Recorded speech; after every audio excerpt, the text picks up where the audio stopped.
to go into the side lane or really wants to pick his final champion, he's the guy pulling them back and making sure everything stays in line. And I think that is so necessary for this MKOI team, because what they're not very good at is patience. But they're discipline. Good at, discipline, patience, but they're so good at everything else that it doesn't matter.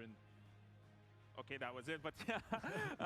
What do you think it comes down to in cases like this, especially how can Yike be disruptive? I mean, we saw it times and times again. When it comes down to Yike, I feel like he has really matured throughout this year. I feel like he's still kind of back to the G2 roots where he first came into the league. He's more about these selfish, individualistic picks. If there's one pick I'm looking at Yike that is quintessential Yike, is the Kazakhs, because that's the pick where if he has confidence, he takes over the games. And that's not only about the Kazakhs, it's just about him as a style. The more of these champions and the more of these situations he finds himself into in the early and mid game, that's how he will take down MKOI. And we know that last time they faced in a clutch series, it came down to this late series draft jungle picks. But someone I want to talk to here is a coach that used to stand on the other side, that used to be with MKOI last year, now with KC. Zeph is standing by with shots backstage. Someone with a lot of skin in the game again today is Zeph, of course, part of the coaching staff for KC, but once upon a time in the coaching staff of MKOI. I don't think we actually talk that much about that on the English broadcast, but that's pretty insane. How do they react to you when they see you on stage? Like, do you still get a lot of tweets about it? Yeah, I mean, there's a lot of jokes even with KOI. Every time we meet each other, it's always fun to play against them. Recently, we've beat them a lot, but today is the most important match of the season for us right now. Obviously, there's going to be wars later, but right now it's most important. So for sure, going to be the most fun to watch, to play, and to experience, right? Absolutely. How do you think, for the time that you've worked with the group, that they approach the biggest moments, right? Because these are often the matches where the stress is the highest. Do you feel, in comparison to when you started, that they, step onto the stage in a better way than before? How is their mentality?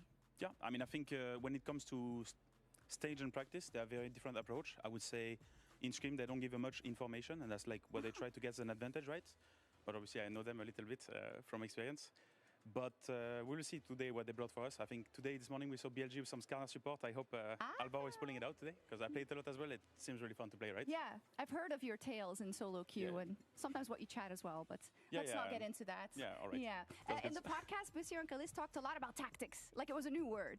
Tactics versus strategy, etc., like that. Obviously, I'm sure you've worked on tactics and strategy for a long time, but it was interesting to me that they name-dropped it so many times. Obviously, you can't talk about specific tactics, but has there been a change in approach or more of an emphasis on more of the things outside of a strategy, but in terms of smaller tactics? I would say, I mean, we know KOI. I know KOI. I think I know how they want to play. So we know their habits and what they're most likely going to go for in terms of strategies. Obviously, they had a week of preparation, so that's going to be the new tactic, as you can say.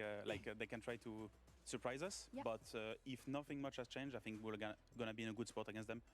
I think their biggest surprise effect is the fact that they have 1 week of scrims where they can watch us and they get to play whatever they want. So we'll see what they prepare, right? Okay, lovely. Thank you so much. Good luck. Thank you. It's all tactics and strategies, but there's so much you can do, especially in stressful moments like this, when it's you, your screen, and the opponent in front of you, knowing what you fight for, because there's a lot going on between these two teams. It means so much for them. So I want to ask you guys, what is it going to come down to? Who can we trust to bring it for either team today?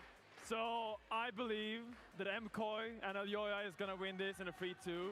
I think they're going to send boosters to vacation so you can enjoy playing still teamfight tactics. Okay.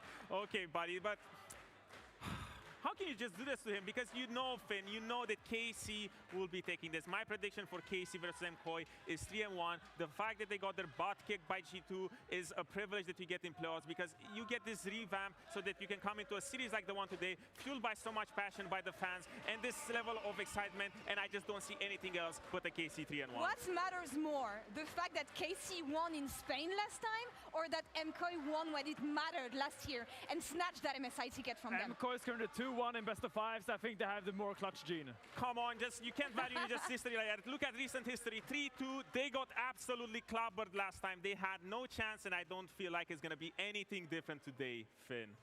And we saw what happened last year. The question is going to be, can they make it happen again this time? We see the smiles on their faces. Last year, MKOI was the one flying to MSI.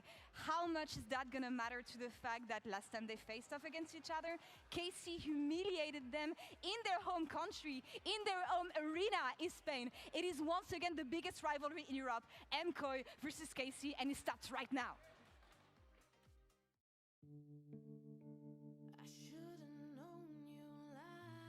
Spring split started slow because I think we came off very good from first end, so we took it a little bit too easy, and I think there was a nice reality check to have it this early in the split, so we understood like, hey, we actually need to earn it again, you know, and I think it shows very well. We are in the finals now, so I'm very happy. Oh my god!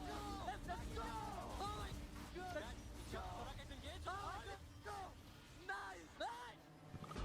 I think we always show really strong in playoffs, so I don't really care about what others think. I know that in playoffs we're usually the best team. Good. Caps scored again, almost one shot. There's the realm of Caps is dead again. Just watch this. Jojo will put him in an internal prison of mid lane. Well, but MKOI found the mid lane goat and said, go to bed. Last year we missed out on MSI and we went 5 games against KOI and we lost the 5th game. So we kind of want revenge this time. We want to beat them and we want to be the team to go to MSI. Yeah, who will eyeball Mainda? Looks for his first kill of the game. He's going to ulti and after the flash gets knocked up. KC, they had a good track record against us this year, but I think in spring playoffs, it's like last year. This is the most important time right now besides Worlds, so I think we're going to show up. I think we're way more clutch than they are. Broken Blade can't get the right target. Soul of Flare will take no one's life. And with a triple over to Super, Hans is tagged.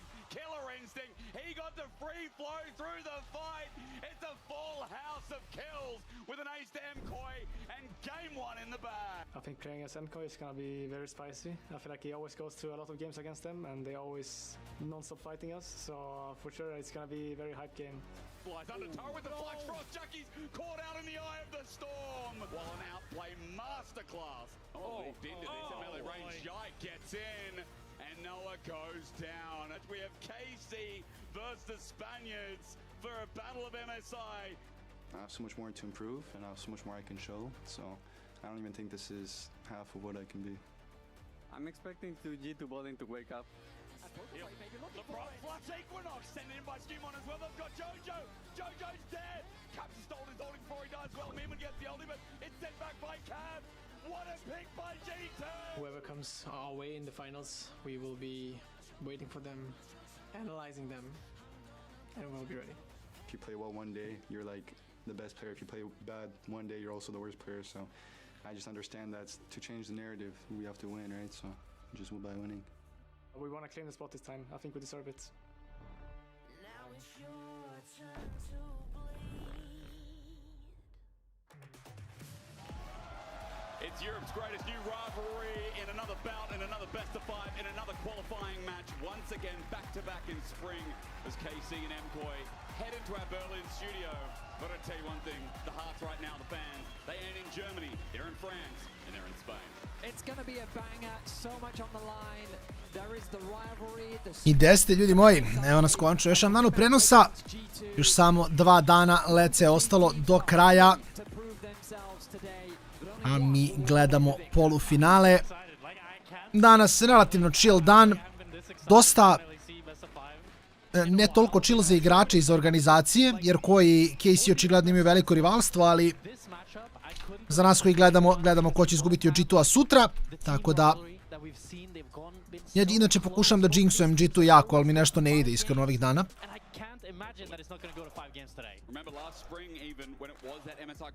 Tako da vidjet ćemo šta će bude meta, šta će da igraju, šta će da draftuju.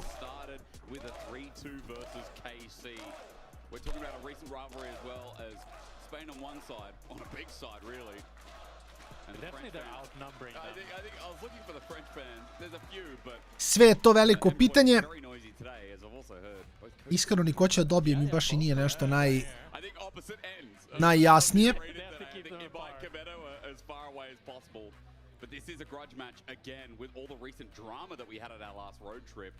This is going to be the final nail in the coffin until summer. Yeah, it absolutely will be.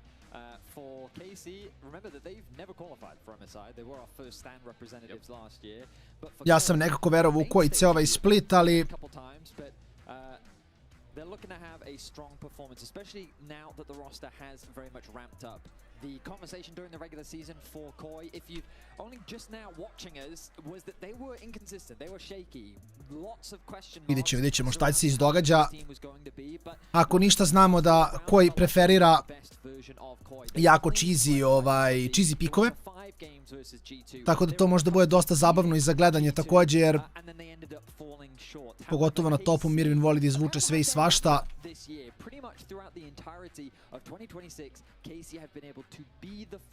Pa eto, možda vidimo nešto što nismo vidjeli do sad. Mada, mislim, kad pogledam ovaj split, mislim da nije ni ostalo toliko puno stvari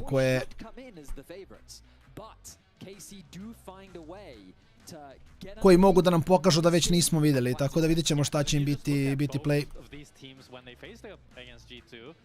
MKOI was clearly the team that was able to actually contend with G2, while KC kind of snuck one game away from G2, but it wasn't that much of a close series. No, people saying could have been a 4-0. Could have been a 4-0, and I think that really speaks volumes, because when that's the main poll that we're comparing both of these teams to. But as Vedi was saying, KC has been the one that has been always having MKOI's number recently, so we'll have to see if they can continue that trend. Just most recently in the EWC qualifier, that was when KC beat them. Although the quality of those matches, the quality of those matches weren't too good, exactly right. Volio bi da čujem voice komove u draftu, iskreno. Pogotovo Jojo. Johnny je dobio fajn, to sam čitao vidio sam na Twitteru juče. Ne sam baš da ponovim šta je rekao, jer ide na TV, ali rekao je da će voditi ljubav sa KC-em. Mislim da je to family friendly verzija šta se dogodilo. I Riot ga je fajnovao fazo, ne znam nija koliko, i koji su fajnovali isto.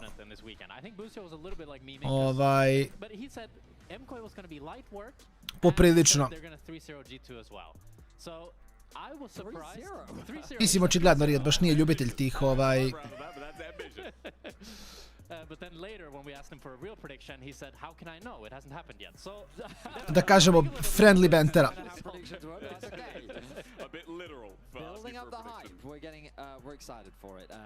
But we're moments away from draft, and obviously the question then becomes, what is the priority? Because when we think back to last year, when KOI did win the spring split, they were praised for having excellent preparation. They knew exactly how to prepare for KC. They then found a good formula to take out G2, and they were the first seed representatives going into MSI.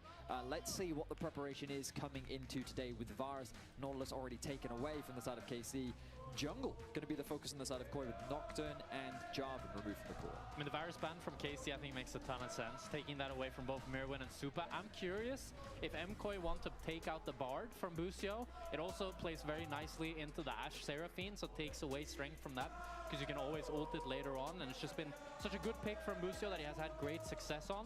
So that's certainly a pick that I'm thinking about if I'm MKOI right now. Hasn't been given over to him in this playoff so far. Third most banned against KC. Outside of the Vayne and Viruses that always follow suit in these pick bans.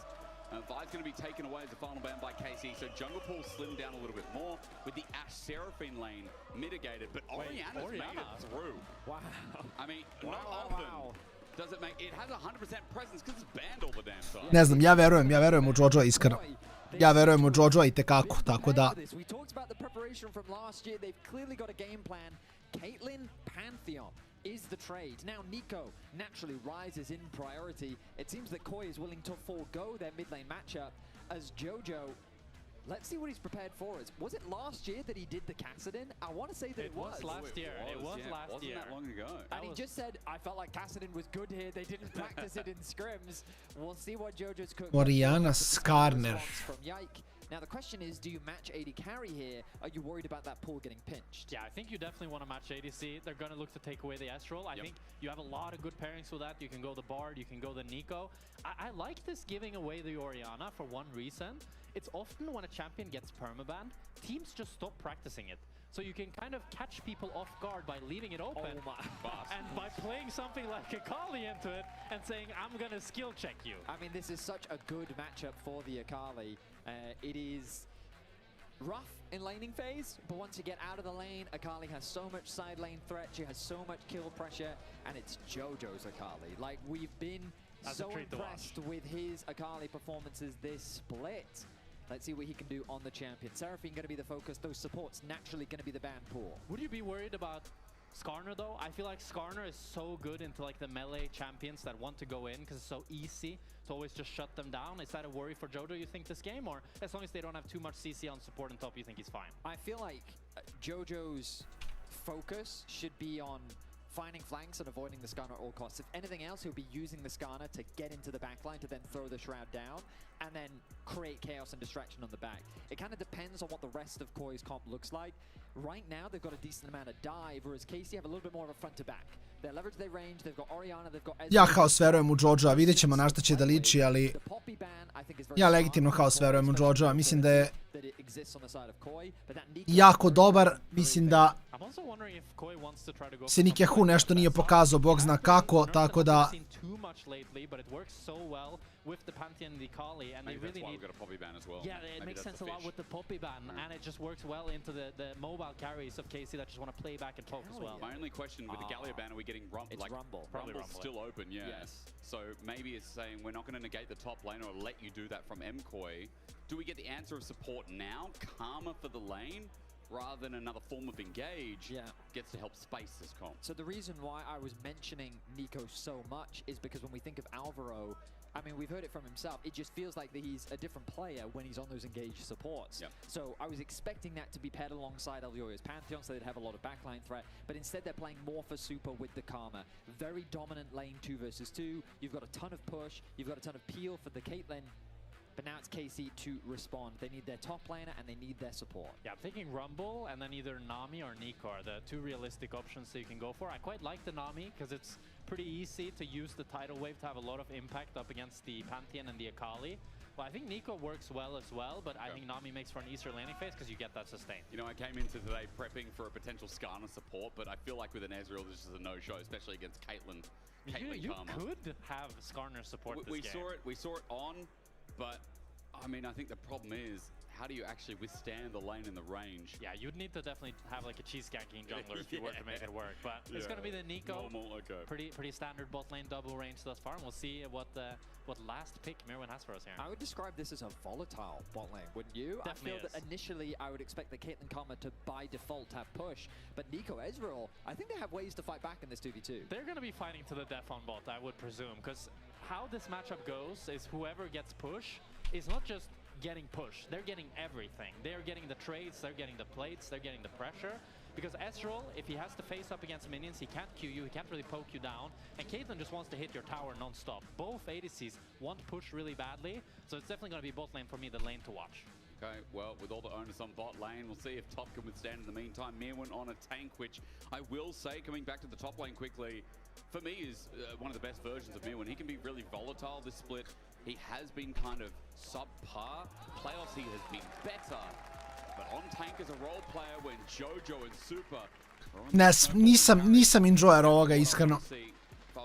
Duši, ja samo ne volim Mirvina na... I'd wonder, was Orianna enough to pair with Skarner here and the Rumble to get this insane... Ne volim Mirvina na tankovima. When KC have not been given over this Orianna this entire split, I believe. I mean, no teams in the LEC have gotten this pick. I mean, it's KC versus KOI. We're building up for a bloodbath here in game 1. The comps will enable that violence. Let's see which team can come out on top here in the first game of this best of 5. For MSI, for another grand final. Ali dobro, prvi game best of 5 ima još da se igra, tako da realno gledano...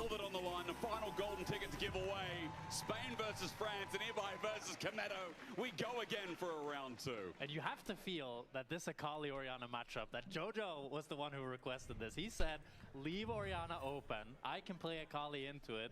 And we've seen JoJo, when he gets a lead going on this Akali, he can easily take over the game, and there's not really much to stop him. there is the Skarner CC and the Nico CC, but it's relatively easy for the Akali to actually position around that and then go on to all these immobile carries in the Rumble and the Orianna. I mean, if my memory doesn't betray me, this was the matchup that they played when they were in Madrid. Yeah. Because I do recall Jojo... It exactly was, yeah, he styled on him both. He held onto his E, who used the ult, and I don't know what that graphic is. Look, well, why am I... Well, because you were right about Jojo, and I mean, in the last time we got this Akali matchup... Ne znam, ja sam se malo razočarao u evropski LoL kada niko ne može da pobedi ekipu G2-a. Mislim, kapiram da je G2 dobar i sve to stoja, ali brate mili, je li moguće da ono... Koliko već dugo niko ne može da im uzme... Mislim, ajde, ko je uzeo prošle godine, ali opet... Going into Madrid, I did say that I thought that Jojo was the best player in the league. It then didn't really help my case when he got solo killed not once but twice by Caps, which then knocked him down a peg or two. Sad gledamo Jojo kako dobija batine u Orianna matchupom, ako ko će da igra kasnije je fajn, ali rano baš i nije toliko zabavno. Amongst pro players themselves, as we get a bit of a... Oh dear, I'm in trouble. I'm going to find a Yahoo graphic. I mean, Jojo had an absolutely brilliant split, and while I think in the 1v1 between Caps had more impact and was favored, I do think that as like an individual mid laner split that Jojo had was the best we've seen in a long time. I think it's been a while since, like, because Caps in the regular season... Klasična muzika zvana bušilice. Meni su komšije... Kad je bilo juče, imali su žurku neku, oni su samo pevali cijelu noć. Tako da ja sam imao ono... Let me tell you the story about my people, ono. Ničim izazvano, ali aj nema veze. I have asked for more details on the matter as they're conducting ready checks, so it's just a quick change. I mean, you got to find it in the back of Windows. That's the problem. That's what takes the longest time. Yeah, it's like 50 menus these days. Yeah, that's right. It is, so we're just building the suspension. Right now, it was Yike, by the way. We're building the suspense. Oh, it was Yike. That, of all the people, I would not expect Yike. Maybe it was English, you want it in Swedish? I don't know, or vice versa. Well, in any case, as we expected, this mid matchup is going the way of Yahoo early on. He's going to be able to get that push. Akali just kind of has to tank it and do her best. Čuj, Fnatic. Pa Fnatic su šta, kikovali Empirosa jer im je Empiros očigledno problem. Mislim, i to mi isto nije jasno, vrati. I Fnatic mi nije jasan, iskreno. Či, brate, koliko godine ćeš imati Razorka i Upseta i kikovati sve osim njih i biti u fazonu, pitam li se što smo uvek zadnji svake godine? Pa bro, ne znam, ono... Probaj s ovom dvojicom koju nikad nisi probao da benchuješ. Da vidiš da li je možda do njih. Si, ne kažem ja ništa, ljudi. Oskar je bio užasan, ali, brate mili...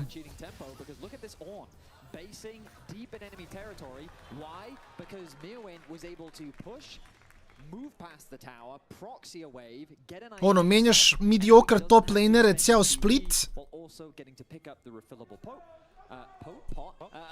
Ostavljaš konstantno 2-3 igrača koja... Da, znaš, ali oni neće da ih menjaju, to mi nije jasno. Ne kažem ja da su Upset i Razor krivi, ali oni su jedini koji se ne menjaju, a Fnatic uvek zadnji, tako da, mislim, ne znam, mogli bi s tim da probaju, šta ja znam. And they're even zoning them. There's an angle here to flash for a tether. Kallis gets flashed on by a Pantheon as well. Rooted up, slowed down an auto. Puts Kallis in the ground for first blood. What timing from Elyoy and Alvaro. What a great play from MKOI using the weapon brow, but they're not done. On the spot, Sugarclip won't save his life, and Yahoo gets Jojo too. And a bloodbath we wanted, and a bloodbath we've been promised, and that's what we're getting here between KC and MKOI. Both teams just want to brawl it out. You see Kallis, that's the punishment for taking the teleport. You don't have the barrier, you don't have the cleanse, so when you get locked down, you don't have any defensive summoner to actually help you out. At least he's going to be able to TP back, pick up the tier, so he doesn't lose as many minions as he would have if he died without that teleport. But now it's a big lead for Supa, since he was able to crash the wave, get a plate for himself, but then in the mid lane, it was a situation of junglers and the early crab that they had to go for because of the push that KOI had in the bottom. Samo to Fnaticu fali, ja? That Elyoy from pathing top to bot could secure that crab and look for a dive.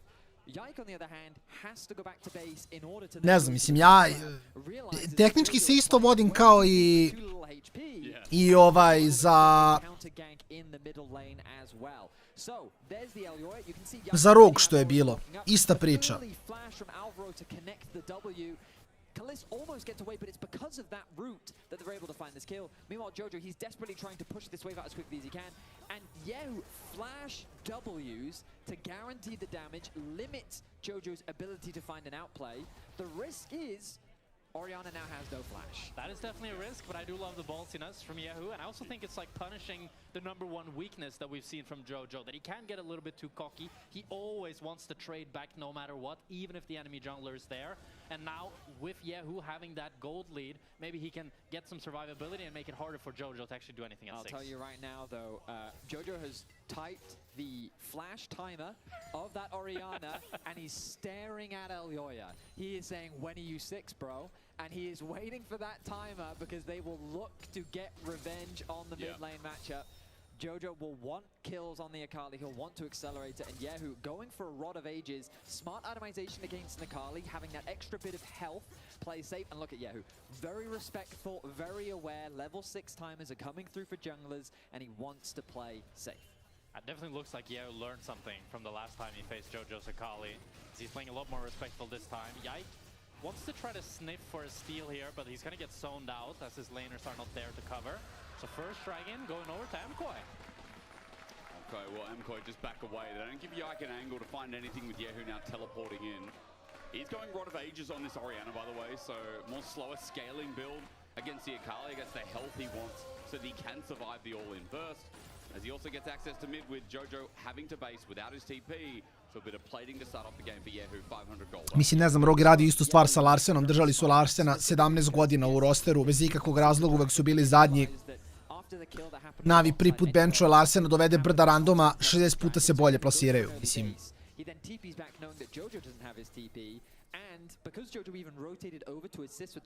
kao opet ne kažem da je možda nužno samo zbog njega, ali...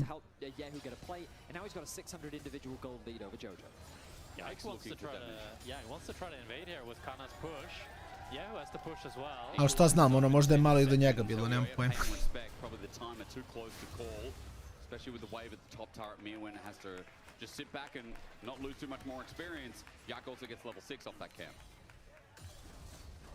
Yike wants to keep going, but he doesn't have the smite, so has to give it over. I like this aggression from Yike, recognizing the fact that he has the stronger mid-top, so he can look to invade. Jojo continue.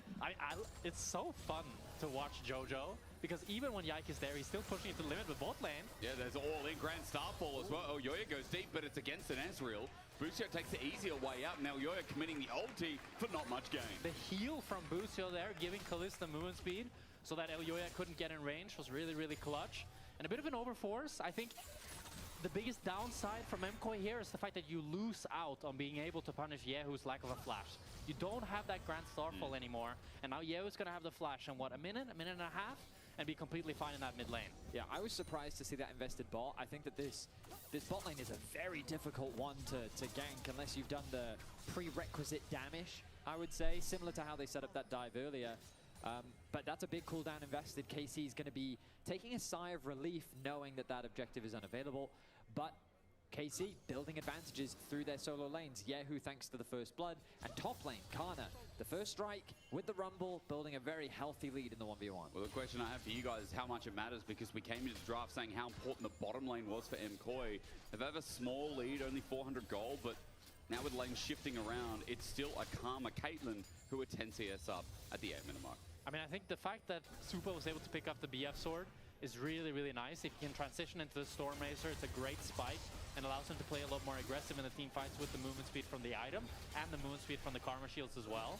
So I think it's a game where Super can be the main character and can be the carry. Ne znam da li može, mislim, stvarno meni G2 ove godine ne izgleda toliko dobro da mogu da opravdam koliko su dominantni u play-offu. Ja mislim isto Solaris Tompa, da.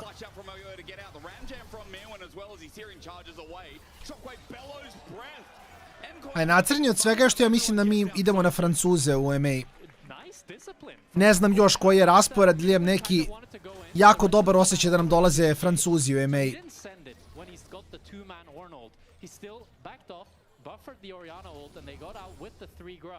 It is still a tempo lead for KC, so with that Yehu is going to get some plates in mid and continue extending that gold lead, but now MKOI want to make play on Kalist. He's deep in this wave. Kalist thinks the 1v1 until LEC shows up. Good damage on Super so far. Arcane shift away. Kalist now goes into Fox. Ne znam da li I ti veruješ u to dok troluješ, ali ajde.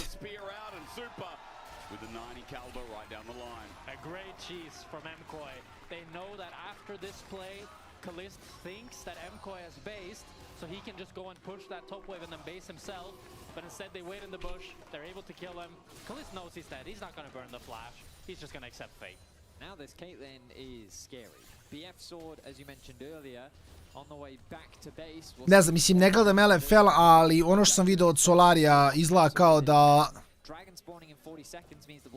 Da mislim da malo ko ima šanse bilo što da im uradi, iskreno. Baš jako izgledaju. Da li je to loše? Loše. Francuzi su prejaki. Ne. LEC though in position to contest the crab, a nice objective to get ahead of the dragon spawning. So with those items we talked about then, I mean 3 here for KC, I'm seeing the possibility of this dragon being a really good contest. 15 seconds till it's up. MKOI here with the scuttle first as Alvaro clears out vision. Trying to play the bluff that his jungler's nearby, but LEC used that time to go back, get the Sundered Sky, so he's going to match that Protoplasm Harness from Yike. Means both jungles are locked and loaded here as Dragon now spawns. Mislim, kažem, ove godine ćemo bar kastovati sve Jojo has that first component. It does give you a lot of trading power in the 1v1, but fantastic vision control here from Cijelo je MA Master, tako da cool je što možemo da da vidimo eto šta će se događati. Both side is doing a lot of heavy lifting because when you just look at the items, it is not favored for MKOI. They don't have the item on mid lane, which you'd really want if you're going to fight this dragon, but just with the prio and the vision that they get from the both side, that allows them to pick up this second dragon. It's going to be a Mountain Soul, which would be absolutely tremendous for the Ornn if MKOI were able to secure it. On top of that as well, let's not forget, it was the grubs up top that they also got and got out. MKOI with a great objective game so far. Italijanska je minor, da. Early game gold lead, but Super getting a bit of plating there, showing the damage. Mislim, skoro sve ligi, jako malo je ostalo Major Liga, što je najjače od svega. I guess a really tempered early game, which I think this year and previous years, I'm not used to saying with MKOI, but it's been controlled. I Poljska više nije Major Liga isto. Most of all, it has been a great objective game. Da realno, kad pogledaš, nije kao da puno liga zaslužuju zvanje Major Lige više. NLC je isto minor sad. Ok, imali su Los Ratones, ali kao liga kao liga je realno smeće. Evo je minor liga, bukvalno. Pa da, pa nemaš koga više, kad pogledaš, realno. Ja mislim da jedina liga koja je legitimno major, kao major, je francuska. Nemci i Španci su okej. I Turci su okej, ruku na srce. Mislim da Turci imaju dobar roster. Ali Turci generalno imaju jake igrače.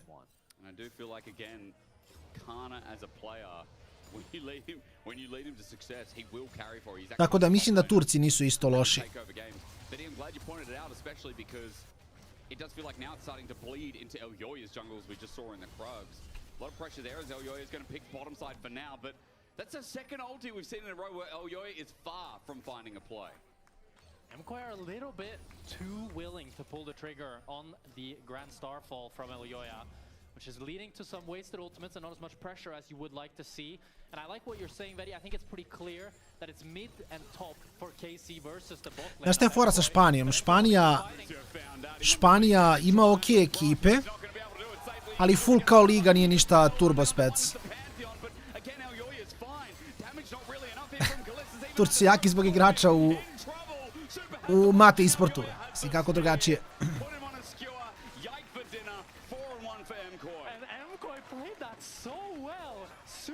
Dodges the impale, he traps right before LEC uses the stun, so that Yike has no counterplay. He gets stunned into immediately trapped. I mean, let's just watch this back and just look at how Supa plays this fight. He starts off by ulting Kalisz, chunks him down, and they get a great engage onto Busio.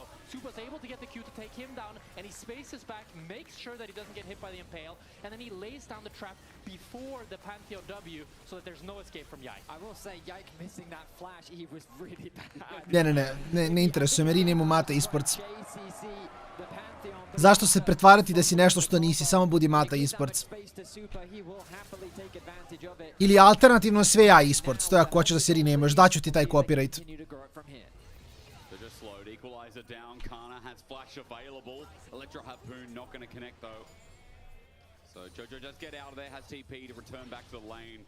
Gdje si Legend, Legendo, jesi mi spreman za arame večeras? Uvek je Supa diff, uvek je Supa diff. He has the karma, which is so good into the rumble. He can always use the mantra E whenever Kana puts down the equalizer, making it so much easier for his team to play. Znaš sam razmišljao bi danas bilo zabavno za arame, brat. Baš sam nešto puno o tome razmišljao. Razmišljao sam za večerašnje arame, pošto Legendi i Marence bifuju, da oni budu dva kapitena i da onda oni biraju igrače ko će igrati za njih i onda da se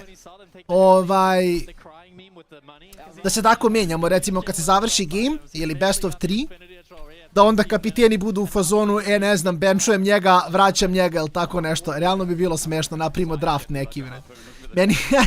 Meni to zvuči kao fun ideja, iskreno. Ili da se benchuje, ne znam, igrač sa ono najmanje damage-a u game-u ili ne znam ni ja šta, nije ni bitno. Da napravimo takvu neku foricu. Gdje si Pero? Ja uvek spreman. Iskreno, jako mi se igraju arami, tako da...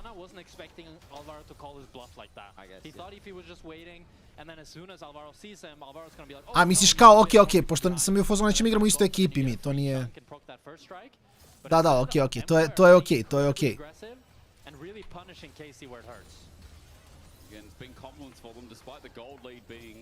Pretty inconsequential so far. It's now at least sitting in MKOI's favor, but as Dragon spawns, KC trying to move into River with MKOI looking to defend their position. Keep your eyes on the minimap and look at Jojo's position. He is looking for a very deep flank. He has been spotted on vision. He's pinged out. He'll have to dash away. And remember, Kana just burned his flash. So if Jojo has an angle on the rumble, he can't go anywhere. Jojo at level 12 might be spotted out as he creeps up towards this brush. Herald's going to be put down to be a battle herald. Ja nemam pojma. Igrat ćemo igrate papir, kamen, makaze online.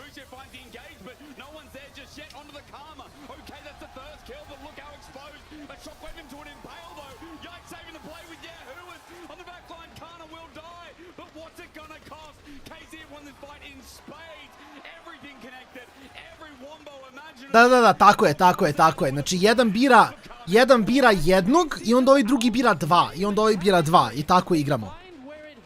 To je play.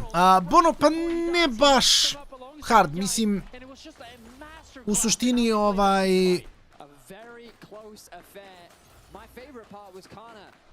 U suštini obraćam pažnju šta jedem, ali nije fleksibilno je, da tako kažemo.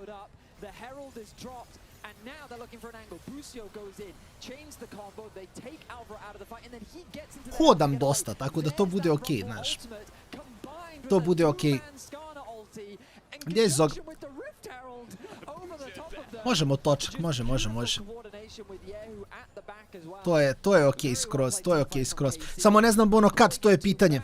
Jer ja sljedećih 10 dana kastujem i onda nakon toga verovatno idem negde na malo. Pošto jedini odmor koji ću imati ove godine je posle MA Mastera. Tako da...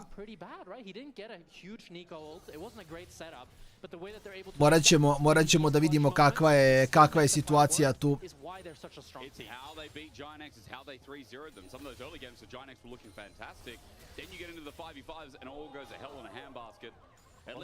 Kad je letnji odmor? Pa posle ME, jedino tad imam, nema šta. Ne verujem da će biti baš sezona kupanja jer mi malo... Možda i rano, iskreno. Ali otiću negde na odmor malo... Posle MA Mastera na nekoliko dana.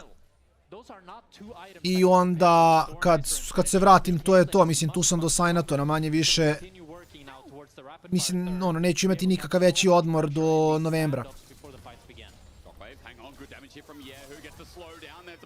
No, pa kad se vratim.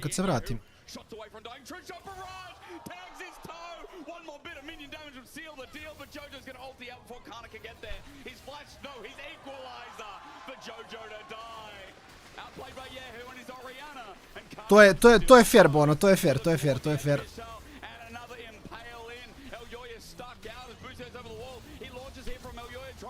Mislim, kažem, ja kad se vratim, ja sam okej. Ne znam da li ću na more ići, iskreno. Mislim da neću ići na more ove godine. Jer jedino, ne biram kad mi je odmor. Odmor mi je sad posle ME, od sljedećeg utorka sam na odmoru. Jer to je jedini period kad ću imati slobodno. I onda malo mi je flip da za nedjelju dana uzmem more, jer može pada kiša 9 od 10 dana. Malo mi je rano za more, kako je vrijeme promenjivo. Tako da mislim da neću ići na more ove godine uopšte. Mislim ću otići otići malo do Zagreba, možda svratim recimo negdje do Italije ili nešto. Malo iskuliram i... Pa, mislim, više zbog vremena. Znaš. Realno mi je flip da odem na more za 10 dana. Jer vidiš kako je vreme.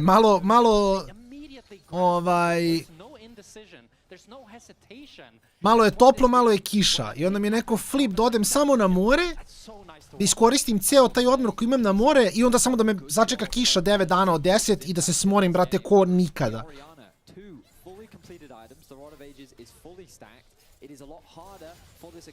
Znaš, to mi je jedino a jedino imam taj odmor koji imam, znaš, nije ko da mogu da biram, pa kao, uzet ću odmor u 7. mesecu, ne znam nija šta. Kao, meni odmor kreće utorak sljedeće nedelje, to jest one tamo nedelje, i imam tipa 10 dana odmora, mislim, ove godine, i to je to. Tako da, u tih 10 dana bolje da iskoristim, ako tu ne iskoristim kako treba, kao F, brate, šta da radim. I da bi se baš smorio da to malo što i mogu da iskuliram bude, sedim u apartmanu na moru i ne idem ni napolje. Tako da kažem, ove godine misle će biti Zagreb u neku Italiju, malo da vidimo šta i kako i, brate, eventualno možda iz Zagreba odem na more na dan, uzem neku izlet jednodnevni pa odem na more iz Zagreba, mislim to je 2-3 sata vožnje, nije strašno.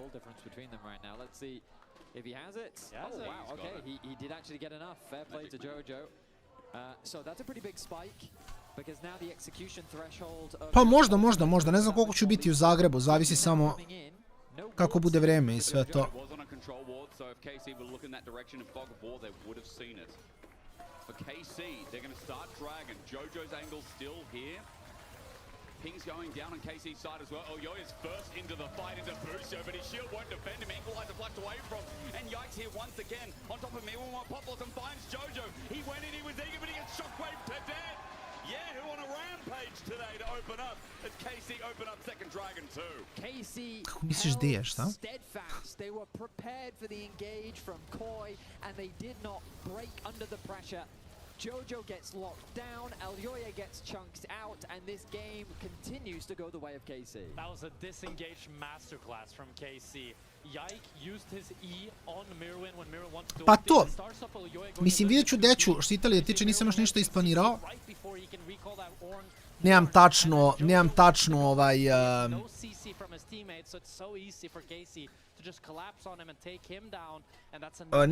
za Italiju plan za sad, ali vidjet ću, to mi je kao možda, eto nisam nikad bio u Italiji, pa sam u fazonu, možda je bilo cool da odem tamo, da pojedem picu i pastu neku i kažem bio sam i to je to.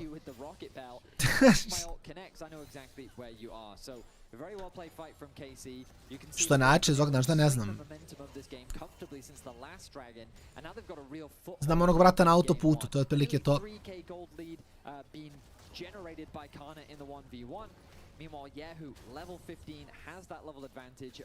Da, i onda nije, kažem, nije baš ono...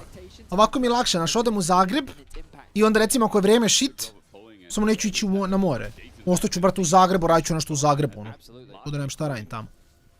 Ako bude lepo vrijeme, sedem u auto i odvezem se do mora sat vremena, 2, šta god, ne znam koliko mi treba do dole. Zadnji put sam isto nešto išao, ne znam ni gdje sam bio, baš mi super bilo. Pa ne znam, Macki, mislim, odmor mi kreće od sljedećeg utorka. Tako da utorak sljedeći mi kreće odmor i traje do one tamo subote, znači 10 dana, koliko. Malo jače možda. Although at 1.5k gold lead, it isn't insurmountable for Jojo. I do think if he has a good team fight where not the stars align, but everything goes right for MKOI, that they can land their CC, he still does a lot of damage on this Akali. The problem is, I feel that with Koi's comp, they're trying to play... Pa to, ima puno lokacija, ništa nije toliko daleko, znaš, i onda mi je to okej.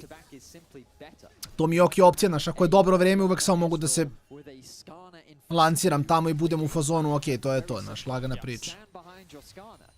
Track the flanks, ward wherever the Akali is trying to attack you from, and then when Busio sees the angle, you commit the wombo combo.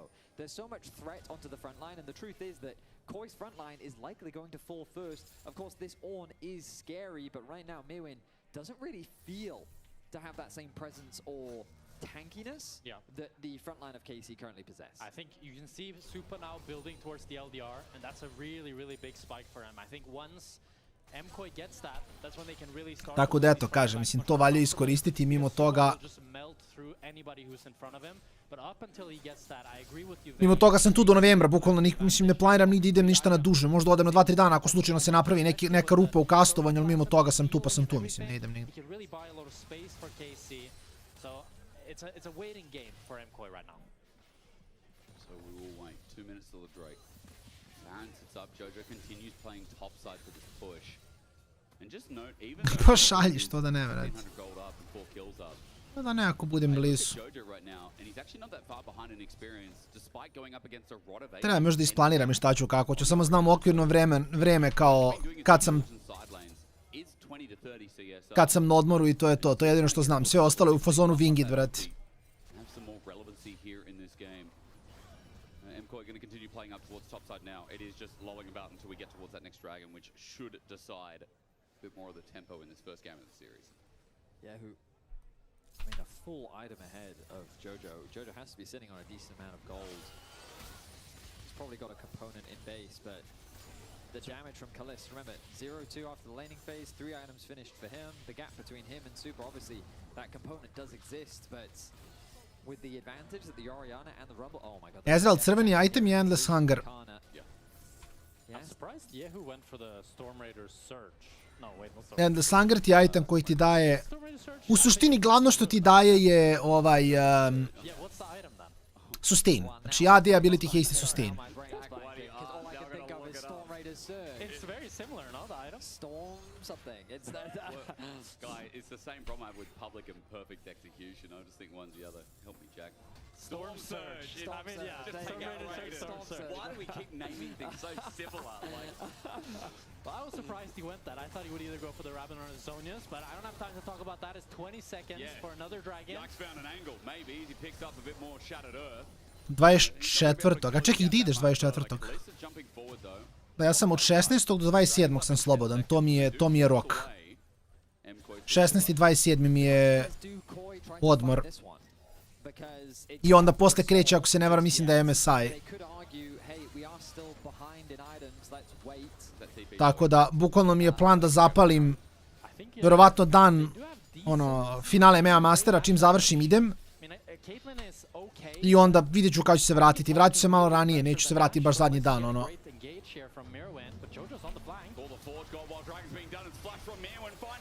O!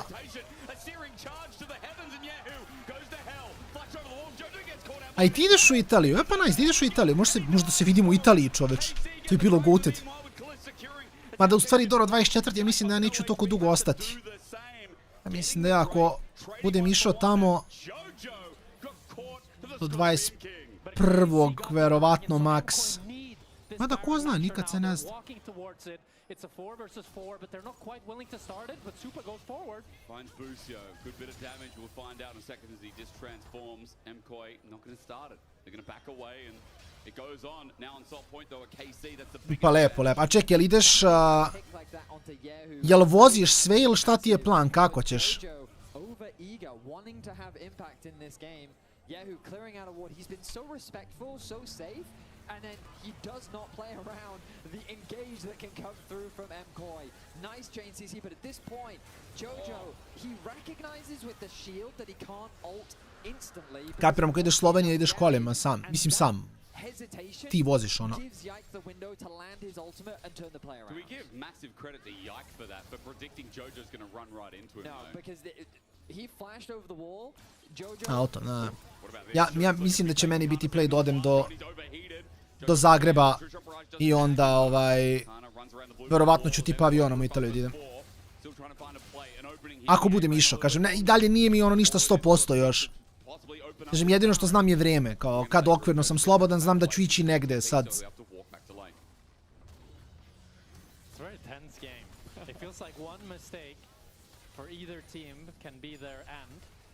As whoever gets this Nash will, I think, be able to pretty much run away with the game. Both comps have pretty good siege. A dobro, da, rekao si ješ na koncert, jest. Pa dobro, da, to je goated, vrat. To je iskreno goated onda. Take down so many of these standing tier 2s. Shockwave flash. AORUS was getting called out. True shot barrage getting super. An angle here for KC. Shattered her from Yike as he gets poked out now. No, realno to je goated, vrat. Menjam gets pulled into press, but it's the tank. They need a lot of damage as he's hearing charges away from the pull. KC sent it in and Clint Arcane shift in as well.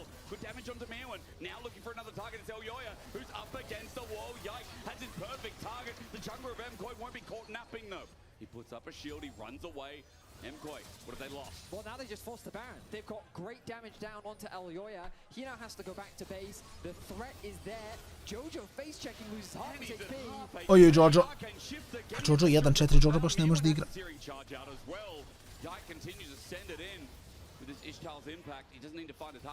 Ja sam rekao, idem do Italije, ako budem išao, pojedem picu, pojedem pastu, vratim se kući.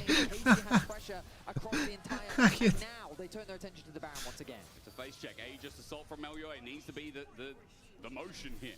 Ne gdje da je to poenta odmora, da ne radim ništa pametno. Good that Fetty pointed your eyes towards those farm and side lanes. MKOI getting them now, but a lot still lost. And KC playing with time quite well. Yeah, it's the farm that was lost for MKOI. That was the biggest thing that's going to hurt them here. A lot of CS lost on both bot and top for Mirwin and Jojo, and nearly 4,000 gold lead for Kana. Although Mirwin is plenty tanky, but the one thing that his build is quite lacking is armor. He went for the Force of Nature, and he went for the Kanik Rooker, and he does have the plated steel caps, but it's still not quite enough. That's why you can see him itemizing so heavily into the armor now, because Kalist... To će baš biti ludnica, brate, Linkin Park u Italiji, iskreno. But Supa has picked up the LDR. Koliko su karte za Linkin Park uopšte, brate? This is really a game where if MKOI is going to win, I think a lot of it rests on Supa's shoulders. Absolutely, but as you mentioned, KC have just been managing their side waves better. The experience advantage that has been built by KC has largely just come from them catching these waves, pushing them out appropriately, and you can see that Jojo's largely starved himself of gold, not matching in the side lanes. The fact that he hasn't been able to complete the Zhonya's no, Linkin Park je samo GG, to complete it. He knows that he's very close, but now there's no way for him to catch. We'll see Kana go back to base. He already has that death cap completed.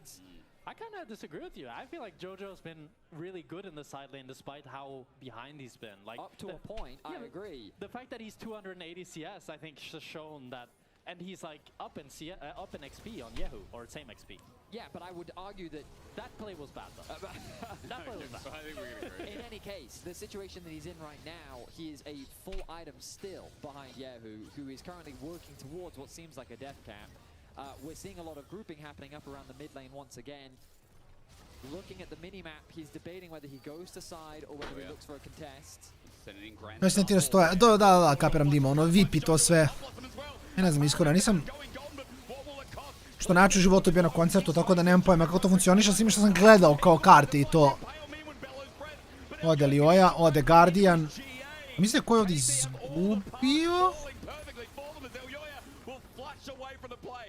Mantra Inspire needs to be used as TP from KC pulls the tempo back with a winning fight. The dragon is up. The TPs have come through. Znači veliki problem koji ko ima je ako Jojo ne carry-a game izgledaju mnogo slabije.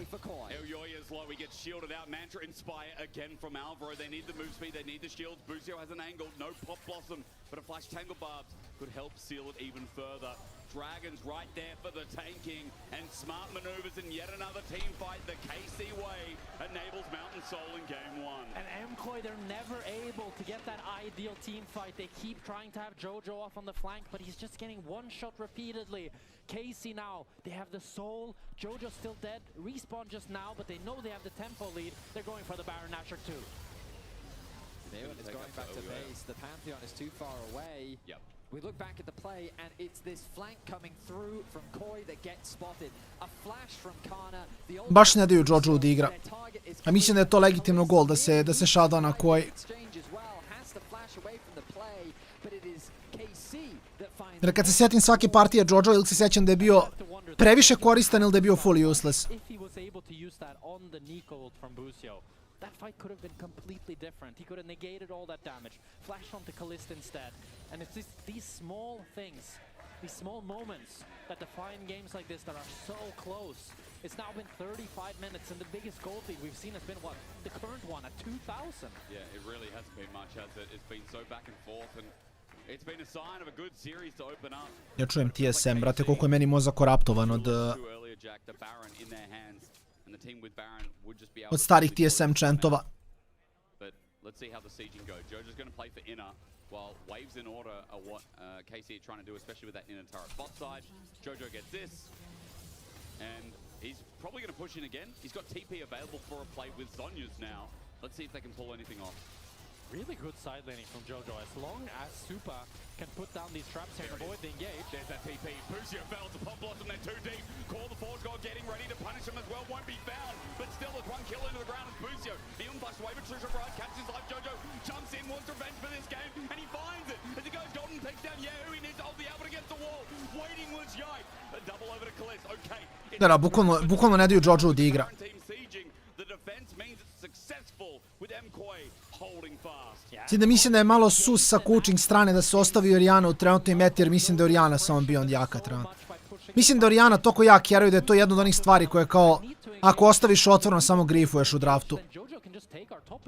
So that's why he goes in, even though it's a little bit too deep. It's a really good disengage from MKOI. Alvaro flashes out, Super spaces back, and then Mirwin just CCs Busio and they take him down.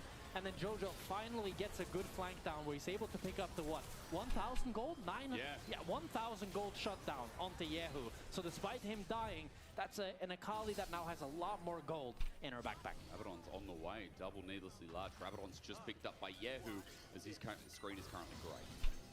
Koi have managed to have a second wind. Elder is now all they need. Da, Oriana je samo beyond broken, mislim, to je problem, kažem ja. Over-aggress, and they end up getting punished for it. The gold matters less and less the longer this game goes. Itemization continues to be complete, and we're reaching that point where everyone is 5-6 items, and it'll come down to the team fight play. Super, massive credit to him. 2-0-2 scoreline, but Kalista's done a good job of coming back into this game as well. These two AD carries will become a bigger part of this game, whereas a lot of the focus in the early to mid game has been on these mid laners.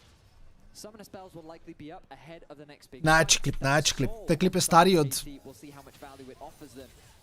mnogo ljudi. Koliko da mislim 14 godina klip, ne? Tako nešto. One last team fight for this Elder, but thus far KC has shown that they are the better team fighting team.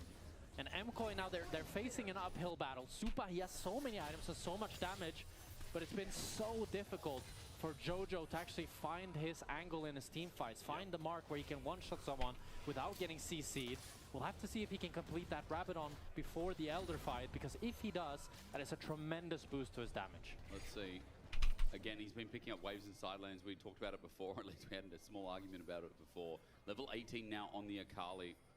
And it is worth noting that he was behind all game long. That shutdown, he's only 400 in the dirt in a game that is mattering less and less about gold.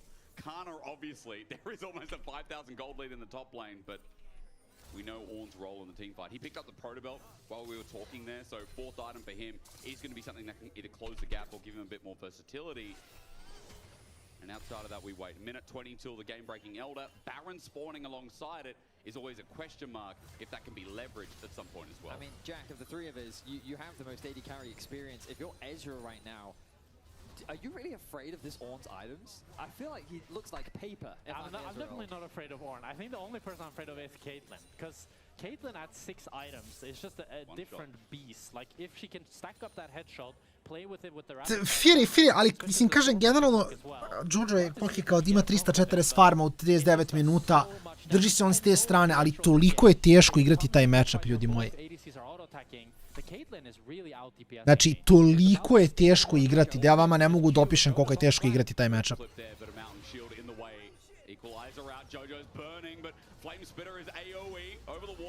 He's going to overheat. Electro Harpoon number 2 comes out, and that's enough damage. Remember, he's got Proto Belt as well. True Shot Barrage going golden as Jojo to buy time, but he is dead. There's no way out. Yes, he's got his ultimate as he flashes away. Wait, I was wrong. He's out for now. I sad nema ulti, nema flash za Drake fight. Chasing him down. It looks like he's playing Earth right now as Arcane Shift sends him in for another Mystic Shot. And Busio looks for an angle. MKOI sent away, but Dragon is in 5 seconds, and Jojo has to TP in. Yeah, Jojo's used everything. His ult is gone. His is gone. He will TP back into the fight with the Elder spawning now. Casey's position is fantastic. It begins. Busio, big chunk. The Caitlyn damage Jack was talking about is there. Jojo's over the wall. All he needs is an angle. And keep your eyes on the ult cooldown. The ult cooldown is the most important thing for the Akali. The Rumbles now back off cooldown now. And here we go, Busio off on the flank as well. Mirwin down to 50%. He has Flash, he has Pop Blossom, he has an angle if MKOI are grouped up. Jojo looking for a new angle. Outright gets tagged by True Shot Barrage. Busio's going to find Jojo there. Pop Blossom only under 1. Remember, he just used Sonya's equalizer down. Jojo down! Oh man! Nope. Ne igra. Bukvalno samo ne igra. Getting tagged out as well like paper. I agree. Busio's looking for a new angle with the tag above. He might just find a double already out. A searing charge into an impale though. And Elder's just exposed. Elyoya came in, trying to find a new lease on life, but instead the Elder will drop and Elyoya will get burned mid-flight. It's all but over here for MKOI in game 1 as KC put the finishing touches on the fight. It is Yehu and Yike with a beautiful Flash Orianna ult that gives Supa his first death of this 40-minute game, and with that all the towers will fall for MKOI, and they have been routed in game number 1 by superior team fighting from KC. We set it up as a good day. We set it up as a great day. It's a heated rivalry between Spain and France. It's only the opening game. Not as many kills as there are minutes, but you don't need that. All you need to do is rewind and look at the glorious fights that we experienced. Europe's in awe. Europe's loving it. And game 1 done and dusted. Over to the French is how we begin our series to MSI. Jojo was simply stifled. KC team fought beautifully. They lead the series 1-0 up. You can see Shox getting ready.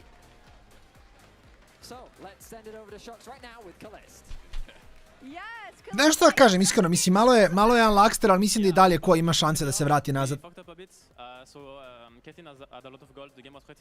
Samo trebaju da daju Jojo da igra nešto na čemu možda nosi. Jer mislim, očigledno oni ključ da da ko igra kako treba sa Jojoom koji je useless, koji samo ne može da igra. Tako da vidjet ćemo, pauzica nekih 7-8 minuta koliko će biti i onda se vraćamo s game broj 2, tako da i dalje verujem da će malo da se produži partija, ali svako da, 5 minuta pauza, vraćamo se nazad pa ćemo da imamo kakva je situacija. Indeed, and honestly, early game doesn't even matter when you know what you want to do with the tools we had. We're eating good so far in the LEC. I love this matchup. I hate that early game doesn't matter. It really feels like early game should matter, but you guys just keep being proven correct, because it doesn't matter if you snowball your bot lane, it doesn't matter if the Caitlyn's fed. All that matters is your team fight better. And you are the one setting it up, Odo, in the beginning of the pre-show. The fact that once again it is KC displaying their clutch factor in the Euronics play of the day. Actually, that's what they're doing. Jojo is trying to find the flank, but he can't. Exactly, it's just so damn impossible in this one. We see Jojo on the side. This game was just all about marking Jojo Pune, and this is the first time it happens. But KC on the other side of the team fight, they do such incredible display of clutchness. Boosty riding through the Herald is just the cherry on the top over here. There's just so much disruption on a team fight or on a side of MKOI where you would think it's all about creating chaos. Themselves being found on the other side of this sort of chaos flipping that was just brought by KC was a joy to watch. And honestly, I'm just so impressed with KC because we see this consistently across the game. Marking is not enough. They basically doxed this man. They got his address. They know his mom's name, social security number if he has one of those. They know everything. They know where he lives. They know when he eats breakfast. He could not play a single fight. And I think this is just such a nightmare. And you can see that he struggled to adjust because we've seen the matchup before. He did really well last time. But I feel like KC were ready. They knew he was always going to try to force a play, and we saw, no matter how late in the game we got, no matter what the situation was, KC were just one step ahead. Exactly. It was just so telegraphed, and I really, really like the adaptations that KC made, because throughout this whole game, if we can bring up the replay and start playing it, throughout this whole game, it was all about the Akali. And even now, if you can take a look, okay, pause. Akali is on this side of the map, because the fight is all about the Drake. They really want to push it up and fight for this part of the area, but it doesn't matter. Let's just keep rolling. And now Jojo is constantly under the threat that he needs to find something. He is constantly looking here. He feels like he needs to loop around over here. Okay, this angle is not good. I'm constantly over here. But now take a look at Kana. Kana is over here, and he's about to just flash on top of Jojo and blast him out of the atmosphere, because it doesn't matter about how much you commit for the Akali, because once Akali dies, the game is just over for the side of MKOI. So you can put as many resources as you want. It doesn't matter what happens on the other side, because everything just falls apart. Yeah, and again, I think the really important thing here is we have this point of comparison. You look at the meta, you look at Orianna, how often she's been banned. She's a perma-ban, and it feels like for good reason, right? She's a super powerful champion, but at the same time, you can understand why MKOI could think they could get away with this, because they did get away with it. It worked last time. The fastest, the most decisive game we saw when they played in Spain was the game 2, where Jojo played the Sakali, but credit to Yehu. Kaliss said, hey, it's better rune, so now he's got the matchup down. He knows. But the numbers that we saw from Yehu in this matchup, so much better.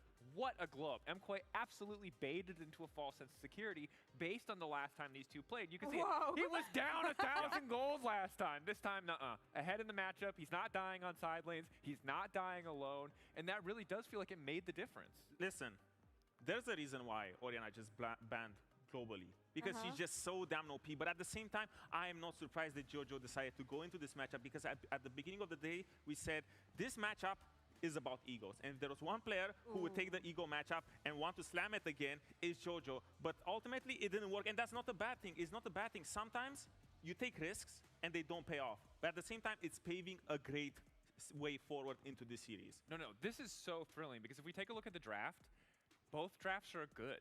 Like, that's the thing. It's like, ultimately, the gamble of giving up the Orianna didn't work out, but I really like what both teams have here. I hated, to be honest, I hated KC's draft. I thought KC's draft was I thought it was ultimately bad.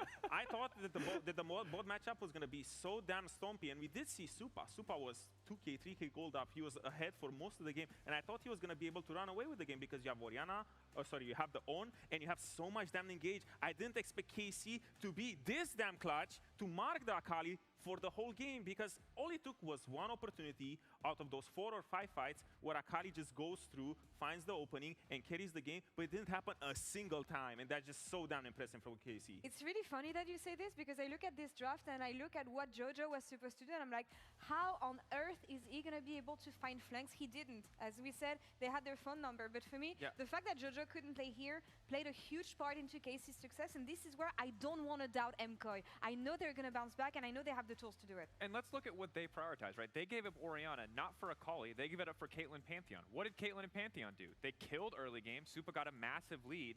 The trade worked the way they wanted it to. Jojo just fell more behind. KC adapted their overall draft more to better punish the Akali. Because remember, the last time they played this matchup, they had a Renekton top lane. This time they've got a Rumble. They have way better tools to spot, to mark, to make sure that Shroud can't do anything. So it really is adaptation from KC. MKOI still had good things. They still got what they wanted out of their priority picks. But the Akali, well, it's a very different scenario than last time we saw it. Closing thoughts on KC, because we saw them last week. I know we were doubting them, the fact that they played against Na'Vi, they played against what was left of Vitality on the Rift. Let's forget about this one. But we had doubts coming on today, especially against MKOI. Exactly. So doubters here? Well, my doubts have kind of, went away. I thought the early game didn't really, the shining light that they had in the early games against GX and Na'Vi, I had doubts whether they could. But come mid-game, They slammed in the same way they slammed against GX and Navi because they were just so incredibly clutch. They came back from a deficit to this game because it wasn't easy, but they found it in a very consistent way. So far, KC paints the Rift blue in that first game in this best of 5, but we know that both teams are willing to go the distance here in the 5 games that they have. Let's see what happens next. I'm going on Nico. Nico. 3v3. Is a stun, Javi? No flash is Canon. No flash, we beat this. I'm walking. I WT, okay? I'm gonna go. Yeah, W1. I can W also. Orna's never there. Kobe? Okay, let's go. No, Akali no flash. It's good. It's good. Their carry is 1 HP. Think about Pantheon. Hey, you ready to kick? Yes. Yeah. I'm ready. Nice. Help. Yeah, help. Help me. Go kill. Go back. Go back. Yeah, go back.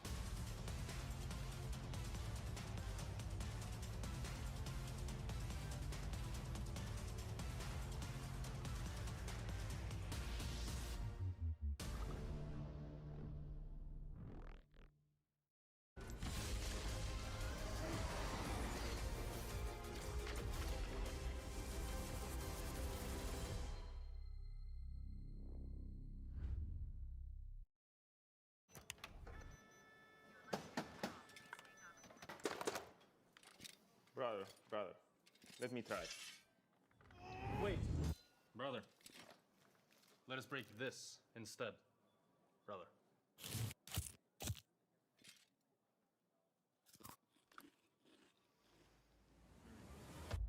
Have a break. Have a Kit Kat. What is this, brother? Perfection.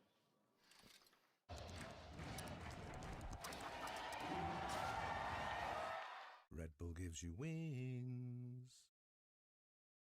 Want to find your fastest server every time? Express like a pro and optimize your connection in one tap. Express and game without ISP throttling. Express and shield yourself from DDoS attacks. Express and choose the VPN trusted by gamers everywhere. Express VPN. Experience gaming the Express way. Fast, stable, competitive. Outplay the world. It's time to Express. Unlock free Hextech rewards, exclusive skins, and more. Scan to subscribe.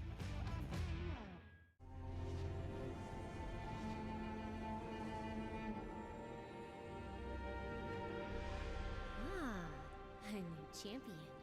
Welcome to my shop. You'll need the right build. Choose wisely, because every upgrade brings you closer to the next level.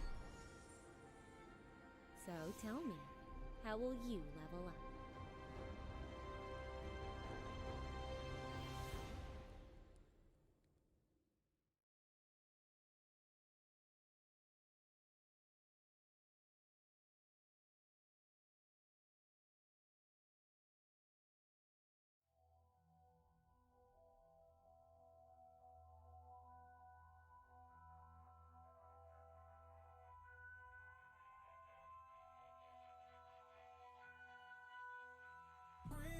Heavy is the head, got the crown seat soon. Feel it weighing down on my shoulders. Rules are meant to break by the proudest ones. Money on my head cause I'm lawless. Taking no relate, walking down this road. I don't relate, being the same, ain't no debate. Cause rules are meant to break by the proudest ones. Didn't do recon, but they wanna lead him and guide him straight and tip him off axis. I was in a Renegade beast, meanwhile they was cutting man deep like sickle or mantis. I've been with enough practice, not clout or digital captions. World's in madness, how am I gonna manifest greatness if I don't make actions? I don't need reasons, I just need money and power and stat lift. I don't wanna do it like that, that method's too underhanded. The big man said it ain't landing, never gonna profit off badness. Never got a dollar off sadness, but I've been sunk so I don't do sanctions. Heavy is the head, that the crown seat soon. Feel it weighing down on my shoulders. Rules are meant to break by the proudest ones. Money on my head cause I'm lawless. Taking no relate, walking down this road. I don't relate, being the same, ain't no debate. Cause rules are meant to break by the proudest ones. came in this game with a serious killing instinct, man, I never did courses. Look at all the times in the past they rejected him, now they wanna imitate patterns and forces. Stone eye vision like Gorgon. Terrified look in his eye when he finally realized all of the weapons that he brought to the war ain't forming. I've been given this heart and body and soul and mind and organs, knocked to my fingers bled. Now it's through skeleton keys and door kicks, treading with means and caution. Man, I had bellies to feed from morning. So if they start selling me dreams, I'm walking. Yeah, I was uncomfortable, man, I was scared. Looking for solace and they wasn't there. Now I'm a problem and they wouldn't dare. Yeah, yeah. Doubling down cause this game isn't fair. They loaded the dice, I came in prepared. Feeling it so out of body, I feel like I'm floating on air. How do you cope when they never gave you hope? Really left you in a cold, and it's weighing heavy on your soul. To be honest, I don't know. Either way, I had to grow.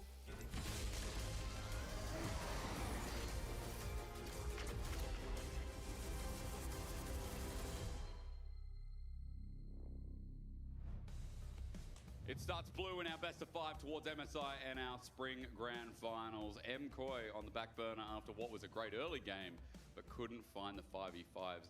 KC have done this numerous times throughout the split, throughout the years, where their 5v5s just look exceptional in their hand stiff, they're micro. I mean, you could start a big words. I mean, it was an incredibly tense, like 45-minute, very back and forth game.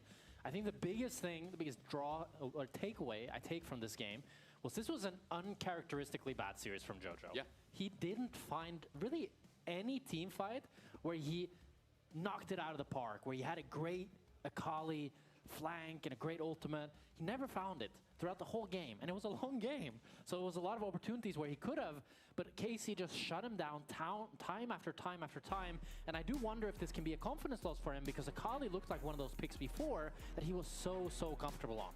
Well, KC, they chose blue side. KOI chose second pick, so they won that counter pick.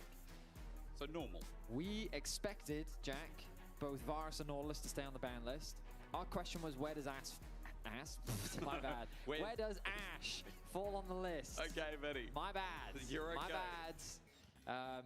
Wow. They're going to lock in Vi with Cassio Ash open. So I think what they're saying is, if you take both the Ash and the Cassio, then we're going to take the Seraphine. And if you leave either the Cassio or the Ash, we will take the other. Because KOI have banned out the Lulu themselves. Yeah. Which would be the normal pairing. Nami is still available. Ash Nami still fine? Ash Nami is pretty bad. That's pretty bad. Okay. Do you sack? Do you sack and just say Cassiopea's up? I think you just go the Ash Seraphine and you give them the Cassio and the Vi. But oh, they take away the Anivia instead. JoJo's Anivia undefeated, by the way. Wow, remember that this is Mewin. Flex top. Yeah. Oh, it is too. And technically Alvaro, because Alvaro's also been playing it. In the LEC, we don't really see it in support. No, but perhaps today could be the day. But Alvaro's a real, he cooks a lot in solo queue. So we get Lucian Milio instead. Deciding not to take away the Seraphine from the Ash that we've seen happen so many times before. So we're getting to see the Ash Seraphine combo. It's what, 22 and 4 or something? Evo nas nas, da vidimo šta će da rade i kakve šanse ima KOI da vrati. Realno gledano nije im previše ostalo opcija ako se JoJo podhitno ne recover od ono što smo vidjeli. There's very little this Lucian really needs to worry about when he's dashing in. He has the Milio cleanse against any of the CC that MKOI has thus far, so unless they get something a little bit stronger to lock him down, I think it's a pretty comfortable game for Kalista to outmaneuver and outplay. So what's comfortable then? Like Wukong, Tako da vidjet ćemo šta će da rade. Mislim, ja nisam ljubitelj Jajkove Vi. Mislim da puno grešaka pravi, zna dobar engage. Dobri su Ash, Seraphine i Aniviju. Mislim su oni baš na konju što se toga tiče. Another champion that would be great for MKOI is the Vi, but obviously Casey's already taken that out. So we'll have to see. It's a Vayne ban instead, actually, from Casey. Because Casey have to blind pick something. They want to go It's Gnar. probably maybe. Gnar, yes. Yeah. So they're worried about the counter pick from Mewin, and Mewin cooks. Mewin has a deep champion pool. Admittedly, in his recent history, hasn't showcased the craziest of champions in the top lane, but if he was going to play them, now would be the time to do so. Although if Kana goes for the blind pick Gnar, you know what champ we're probably getting from Mewin? Shyvana, because he's been liking that, and that's kind of spicy. That's a good predict. Yeah, we haven't seen it from him so far in playoffs, but we did see it during the regular season a bunch. Now the Trundle coming through for Koi. Trundle as a champion right now, I feel like pros and cons. He's really good into short range comps where he can punish. The pillar though, I have to imagine that's quite annoying for the Lucian to deal with. No, I don't know. I don't think, maybe I'm just a Trundle hater. I feel like I'm starting to become a Trundle hater. I just don't see, it's really good into the Vi, because whenever the Vi wants to go in, the Trundle will just beat her, and then the 1v1 Trundle is stronger. But as the Lucian, I think that the Trundle pillar, it has decent value in like stopping you from dashing in, because if you dash in, the Trundle pillars and just the slow makes it really easy for the rest of MKOI to CC you and lock you up. But as an engage tool this game, I think it has very little value, but I like it as this sort of like disengage and just make the Lucian's life harder in team fights. Kana Jace, the old Korean top laner special in the meantime. The question is, what are you going to run into this? Because again, Bane's gone. Ne znam čemu Trundle, iskreno. Jace is good into the Gnar. Malphite I like a lot here. Malphite angle. Into Cassio? Yeah, no. Yeah. If she doesn't have flash, you just ult here. As long as you're not on the miasma. I think Shyvana is good too. Oh, you could just go Sion. Sion is kind of boring though, I feel like. It's like, it's good, but we all know it's good. Yeah, we do. Is that they needed a front line apparently. So my criticism of KC's draft is they voluntarily picked the Cassio into Ashe Anivia, which I personally think is a mistake. Yeah. So just imagine a scenario where Koi are on the dragon. How do you get near that dragon, bro? Like, there is a Sion sitting in the brush, holding his axe, waiting for you to come close. Then there is an Anivia wall shepherding you into Sion's axe. And if you then dodge Sion's axe, you've got Anivia's ultimate that's then waiting with an Ashe arrow to hit you the second that you go past the wall. True. The zone control that exists within Koi's comp is terrifyingly strong, and Lucian Cassio is so short range. You do have the poke that comes through from the Jace, and once the Lucian gets the RFC, then you have that dash in quick chunk of HP trade that you can do in the middle lane. But overall, I think that Ashe plus Anivia is such a powerful zone control comp. I think it's going to be challenging for KC to actually approach objectives if Koi is there first. I completely agree with you, Vetty. I much prefer this MKOI draft because KC has a weird mishmash of styles. They have the Jace and Lucian that kind of wants to poke, but this isn't really a Lucian Nami, right? This is a Lucian Milio. It's more about the DPS rather than just getting that burst down. And then you're also playing Cassio with very little setup other than the Vi. And the Vi is going in on her own, on her lonesome, without much follow-up. I think it's difficult for Yike to have a great performance in this game because he has to carry a lot of different roles. He needs to face check, he needs to engage, and he needs to be the follow-up. That's a difficult task for one person to do. Sorry for people at home who I went over the runes, but this is probably more important. Mislim, kod koja mi sve sviđa osim Trundla. Jedino mi se Trundle ne sviđa, iskreno. Let MKOI get their hands on. And once again in the LEC. Trundle je baš čudan. Ako nema tenkova s druge strane, mislim, ok, koristiš da blokiraš, ali zar ti ne bi bilo bolje ako ti hoćeš Siona da ostaviš Kani da igra tenka? Bolji ti matchup za Siona, ako ništa. Sorry, he did break the curse, so he should get respect. Now we are starting with an invade. Importantly enough, there is a ward here on Elyoya's head. So Yike looks like he might be pathing maybe towards up and goes for a vertical jungle himself. Elyoya gets 2, goes down to Krugs. Let's see what Yike does. And this is part of the strength of playing this Ashe, Seraphine, Trundle composition. You have an incredibly strong 3v3 and one of the strongest 1v1s in the game. But Yike wants to immediately counter it. Oh, Elyoya. He backed off because he smited the red buff. He's going to go immediately back into his own jungle. Krugs will reset. Yike is here for it. So trying to threaten rather than vertical jungle himself. So now the pathing of the junglers becomes awkward. So Yike will be faster on the clear to top side. Elyoya doesn't have prio in top lane, which means that crab should go the way of Yike. Fortunately for him though, Jojo's able to get this early push against the Cassio. Sidesteps the Q. That is how you get control over the matchup into Cassio. She burns through all of her mana trying to trade with you. And so if you can dodge that Q, then your ability to fight against her infinitely increases. I think the biggest benefit of Yike going back into his own jungle and forcing Elyoya out there is that you avoid Kalista and Busio being split map and completely weak side. Because otherwise Super and Alvaro could just play incredibly aggressive, chunk them down, and we could see a repeat. Mislim da koji ako ne uzme ovaj game, samo je to iskreno. Gledat ćemo jako brz dan. But instead now, Kalista and Busio, while they're still going to be losing lane, it should be a lot more relaxed for them and they should be able to just farm up and just go a few CS behind. Sure what happened in the mid lane in the meanwhile though, but Yehu obviously got some noxious blasts down, and yep, there once again, Deathfire Touch did a bit of work. We're close to egg. That's kind of how the state of this lane is going, as Jojo's also run out of mana, so he's going to have to back off to the furthest realms near his turret and teleport back in while Yehu deals with the wave. Wave is in a... Yeah, actually, it's not too bad, but it's not ideal for Jojo. Still, though, he's got a lead for now. He can TP back in, and he's going to come back into lane with... When you say the lead, you mean the one CS lead? Yeah, he has a lead. What did I say that was incorrect, Jack? Tell me. Oh, he has a lead. That's what I thought. We'll see if he maintains it. Now it's 2 CS, actually. That is a jungle gank. Yikes coming in. Crystallize already down. Yehu gets to chase him out. Miasma. Easy Vault Breaker into the egg immediately. Elyoy is coming to save the play, but I think this one's already gone. He'll stand and hit Yike a bit, put the pillar down as well, but first blood goes over to Yehu, and easily, well timed to bully Jojo 2 games in a row. And Yehu got the lead, Very. He got the lead. That he did, Jack. And that lane, by the way, in its worst possible state.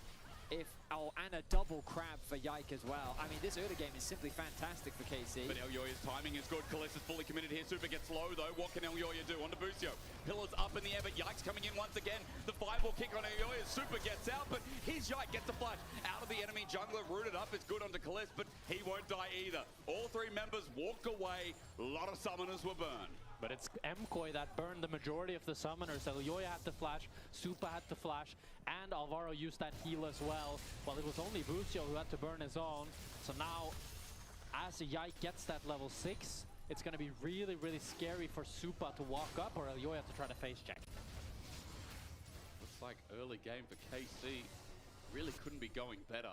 Even top lane right now is bullying Kingdom for Kana once again. He gets another matchup versus a tank on another carry, and as Kana gets pushed in here, he's already done damage to a plate. He's looking for the next one here, but he's just farming grass stacks in the meantime as well. Yeah, I mean, KC really couldn't ask for much better of a start, aside from, you know, just an ace.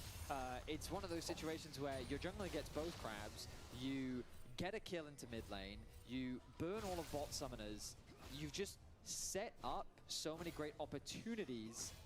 Now the dragon is alive. So, Kalist now has a lot of agency to actually fight the bot lane a lot more, knowing that he has that summoner spell advantage. He can just afford to burn his barrier in a trade, knowing that, well, you can't barrier back.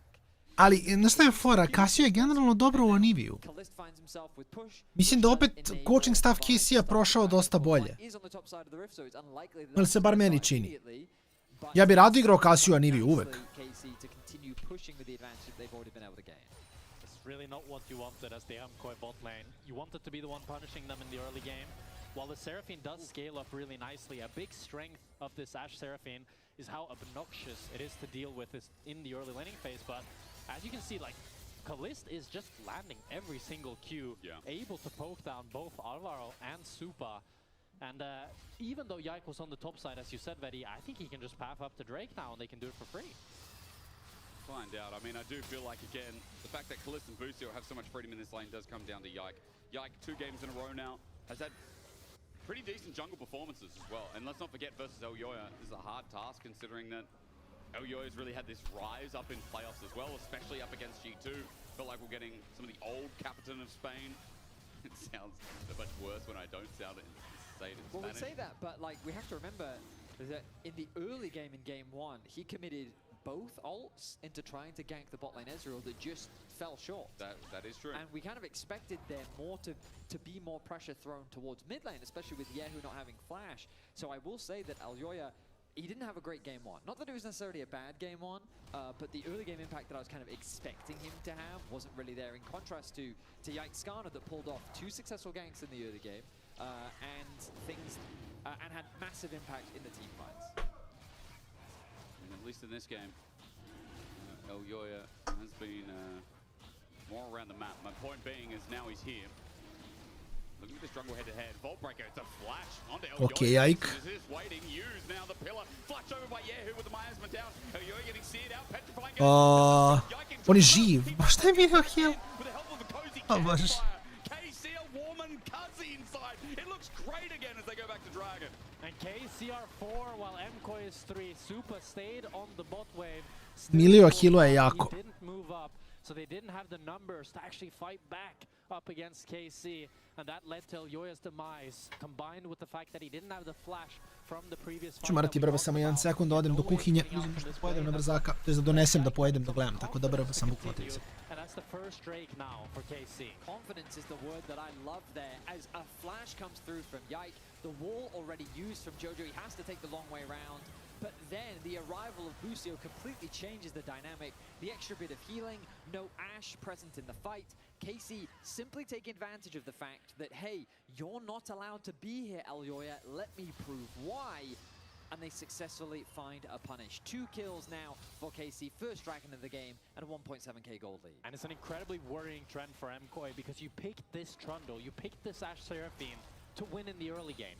You level 1 invaded, you wanted to get full control of the map, and now Elyoya is down 500 gold. He might be able to pick up all the grubs, at least gonna get some of them as a reconciliation prize, but still it's not the early game that you were looking for with this combo. I mean, I will say, we talked about it in draft. KOI do have a lot of zone control with their composition. As the game continues, I believe it will be harder for KC to contest these objectives, assuming KOI can get position on the objective. Hrana uzeta kao grabovi. Kana živ. Mislim, Nivea do duše ne radi nešto puno damage-a kada nema ni jedan amplifying tom. Who are having a great day, but also him with Yike, I think, have been working really nicely together. As Yike looks deep again, Elyoya found out on the rotation towards Raptors.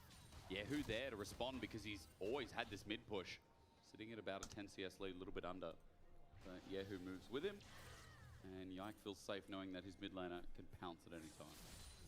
Mirwin has stabilized though. When we looked at the matchup at 5 minutes, Kana was up around 400, 500 gold, and that's actually been reduced now to only 300. So quite a big contrast to last game where we saw Kana just build that gold lead up and up and up until he got to near 4,000 gold near the end. So that's a really good sign as Mirwin can be Znaš šta je fora? Što je moje mišljenje vezano za KOI uvek isto. Ja mislim da oni striktno zavise od toga da li Jojo igra ili ne. Ali to ti nije objektivno mišljenje za ovaj game, to je objektivno mišljenje za KOI. Nevezano s partijom.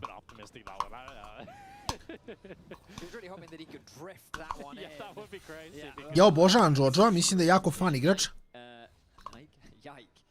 Ali mislim da sve što KOI radi samo hard zavisi od toga da li Jojo igra igricu ili ne. I mislim da kada Jojo nije raspoložen, kada on ne radi ono što hoće da radi, mislim da je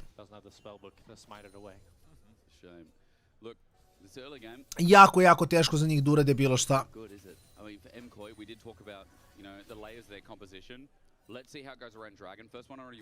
Tako je, i pošto ne igra Jojo, mislim čekaj samo da ih snom. Nažalost. Super? Am I looking at Jojo? I mean, the problem is here. I'm trying to be optimistic about MKOI here and think about how they approach next Drake. I think you should be.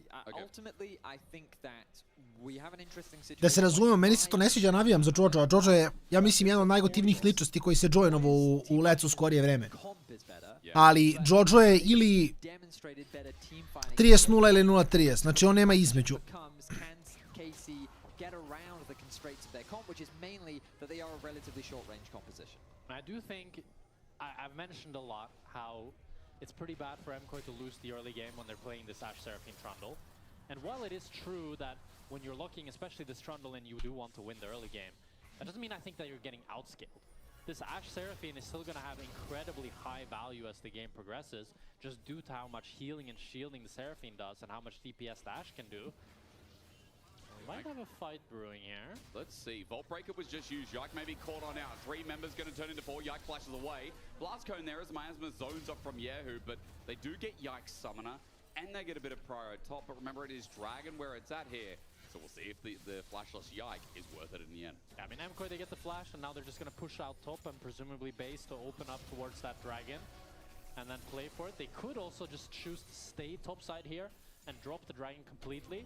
The only thing is I feel like they don't have that much pressure. They can take the plates, but Kana actually, because he doesn't have any vision for himself, is going to completely respect and be fine. But we'll see if Mirwin is in trouble. I think Mirwin's not going to pay the respect as well. Back not going to be cancelled. Instead, it's only 2. Yikes here. Mir, when they're expecting, might just ulti out. Maybe Yike can do it himself with the denting blows. Ništa, ali to ne samo raspalo, mislim, nema... Shield there from Mir as he flashes. So they do get a summoner out in response from the top laner, who's now at half. Kedriel nije bio zadovoljan kako ga tretira LoL. Iako mislim da je Riot bukvalno sva pravila savio da bi LR nešto uradio, ali okej. I kapiram da samo skapira mu se ne isplati financijski da se bavi s tim.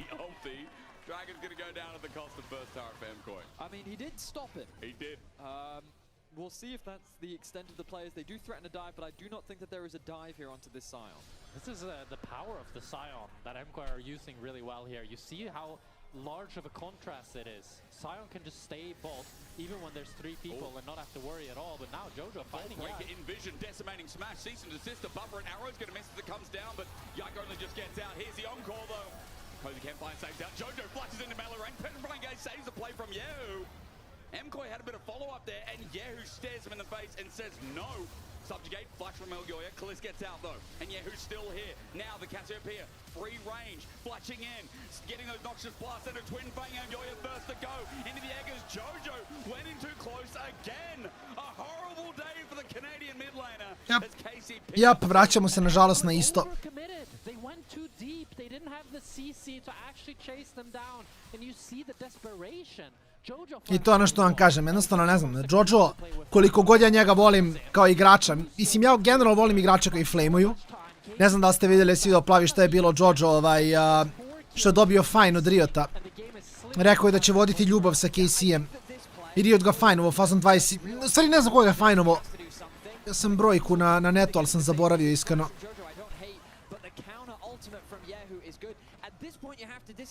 Ali ono, ne znam koliko 1000 evra su ga fajnovali, što je to rekao na intervju.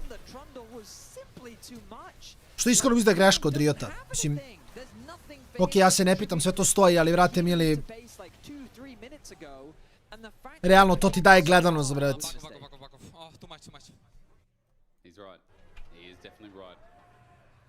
Da, baš ih opleo po njima jako, ali to je fun, brate, realno. They end up getting punished for it. KC now with a 2k gold lead. That bot tower should hand over some plates, but Kana doing the exact same thing on the cross map. He's going to get it by himself. Omni Bamboo, by the way, if we just take note of the items. While Grub's being taken by MKOI, gives him a bit of leverage here to push this turret a little bit quicker. Kaliss sending it in onto Super. He's going to kite away. He's culling out.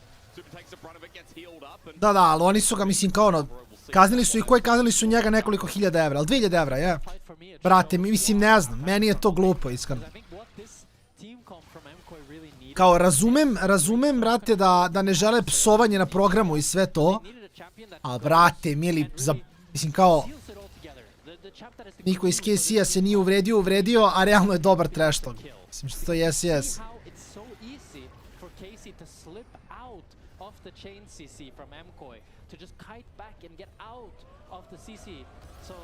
It's so difficult for MKOI to actually execute plays. Arrow quickly cleansed by Busio. Elgoya moved into the mid lane. He's deep again. Subjugate out, but Seasons is going to buffer it. Encore's not bad with decimating smashes. Izdam internet, malo ne radi, ali to hoće tako. Trying to find the straight back onto Kana. He'll get a kill out. It's turned messy, but Kaliss, we look at the front of the fight, and Super is lining them up. A double kill down, and MKOI, the pounds, finally catches the beast. I mean, what do we expect? It's Koi versus KC. Bukvalno niko se nije, mislim, tu ne naš, nije ni KC, ono, Butthurt i Salty što je on to rekao, realno, oni su u fazonu super banter, ono, mislim, znaju oni, a to diže gledanost, nije to neka tajna.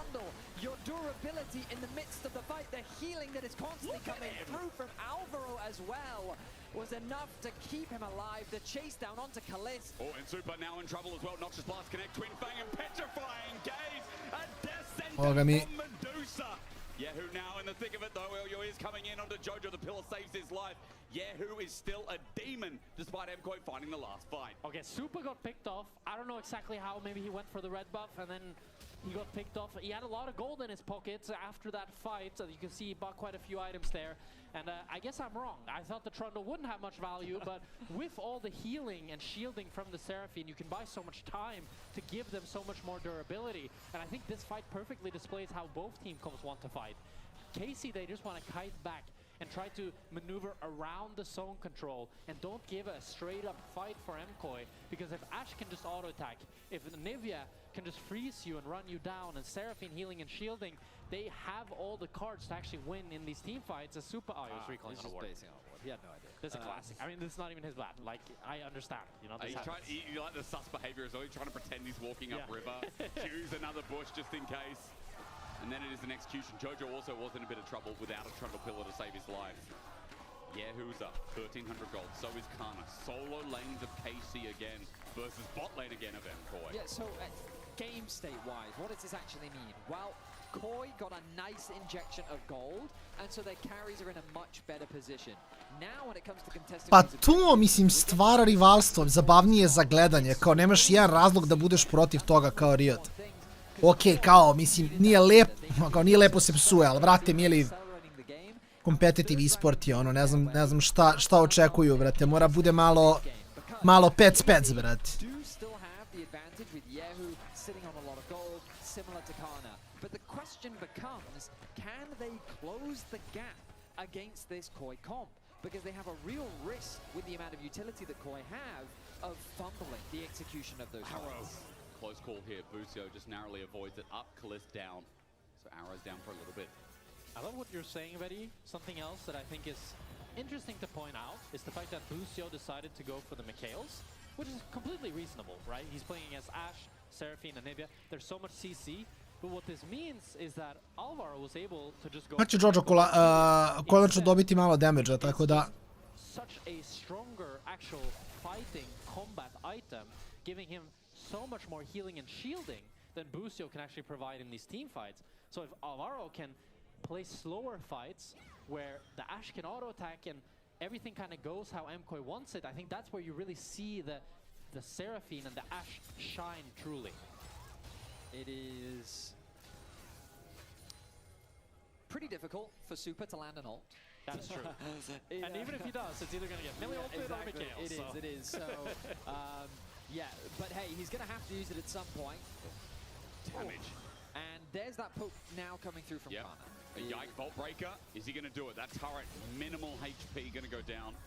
Yeah, Mirwin is on a flank here, very deep. They could look to collapse on it. They are indeed. Maybe get the ult out. To Mirwin, what about the middle lane?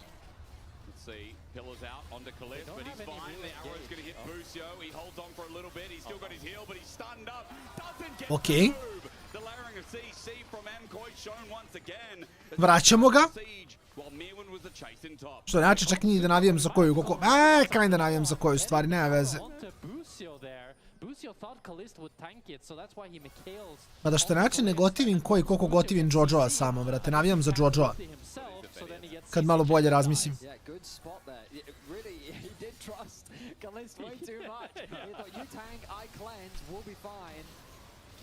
Yeah, who found out? That's a TP deep in enemy line. Look at that map.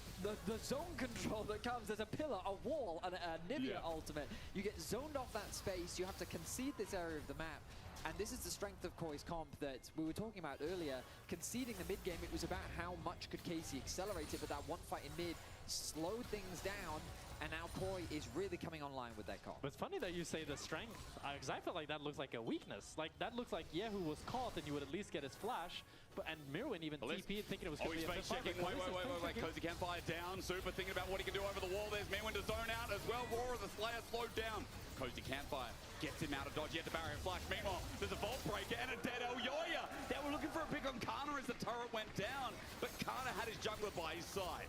Mid-tower will go down the way of Koi, but KC keep their AD carry alive, and they successfully find a pick on the bottom lane as Koi was trying to force a pick onto Kana. Jojo now, has he been spotted? Does he have the damage to one-shot Kana? No, he does not. Busio's also and on a they ward. spotted Busio, so they're just going to have to give this one up. I would say the downside for KC, was that Yehu did use his TP. He TP'd towards bot lane. He thought a bigger fight was going to happen. It didn't, so he didn't really get a ton of value out of it. But fortunately, in terms of the overall map state, KC's still in a good spot. What was an even gold state now goes the way of KC, with a lot of the gold advantage sitting on Kana. Level 15 on the Jace, 2 items completed. I imagine on his base he will look to complete his third, and he is... Trundle je bizaran pik. Stvarno mislim da je bizaran pik. Mislim da 2 gema za redom hard grief od coacha koja. Ne vidim zašto bi ikada blindovao... Ne vidim zašto bi ikad blindovao Trundla. Bukvalno samo ne razumijem zašto bi ga blindovao.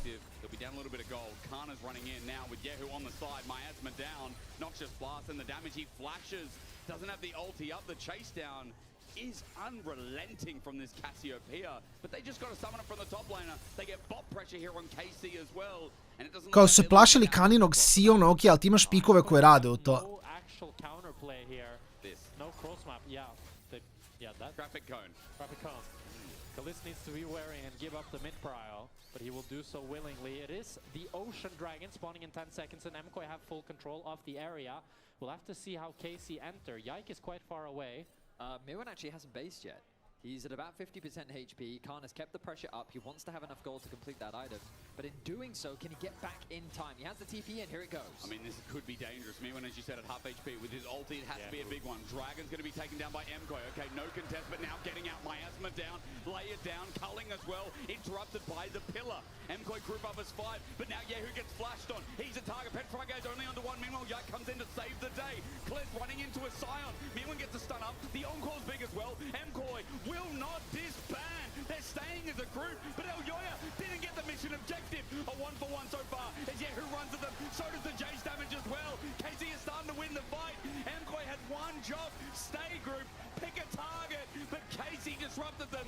Pulled them apart. And are looking juicy for a second game in a row. It's a masterclass in team fighting from KC. The patience that they have, they pull MKOI apart.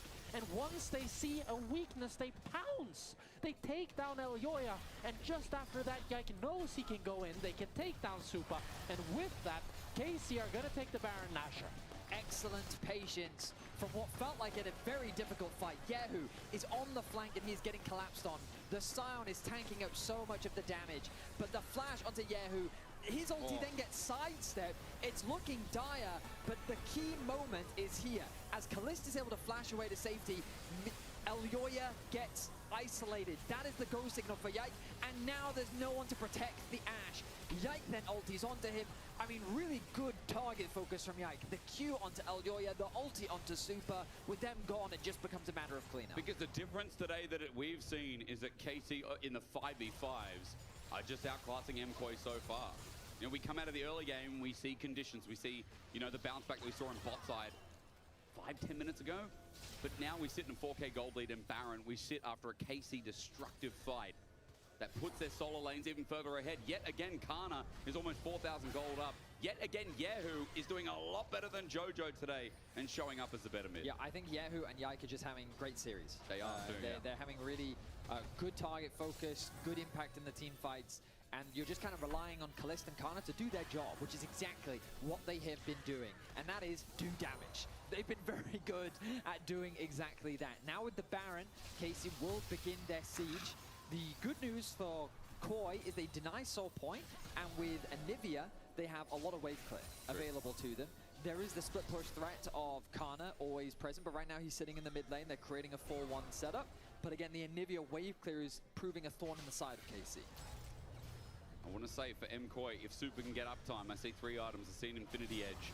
We talked a lot about MKOI, and I'm just going to use the word ease of execution or maybe easier execution. We came out of draft saying we prefer MKOI's draft.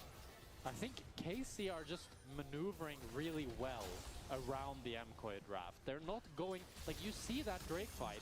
If KC go too fast in there, that is just clean up city for Ashe Seraphine. Like Ashe can just kill whoever goes in. They one-shot the Vi, but it's by being so... Jojo i dalje toliko far behind, vrat.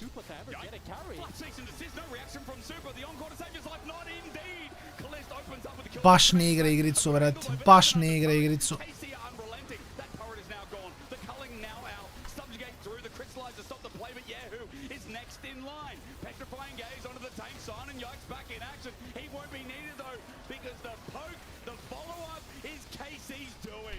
Patience is sometimes what you need, but aggression and pinpoint accuracy can also come hand in hand.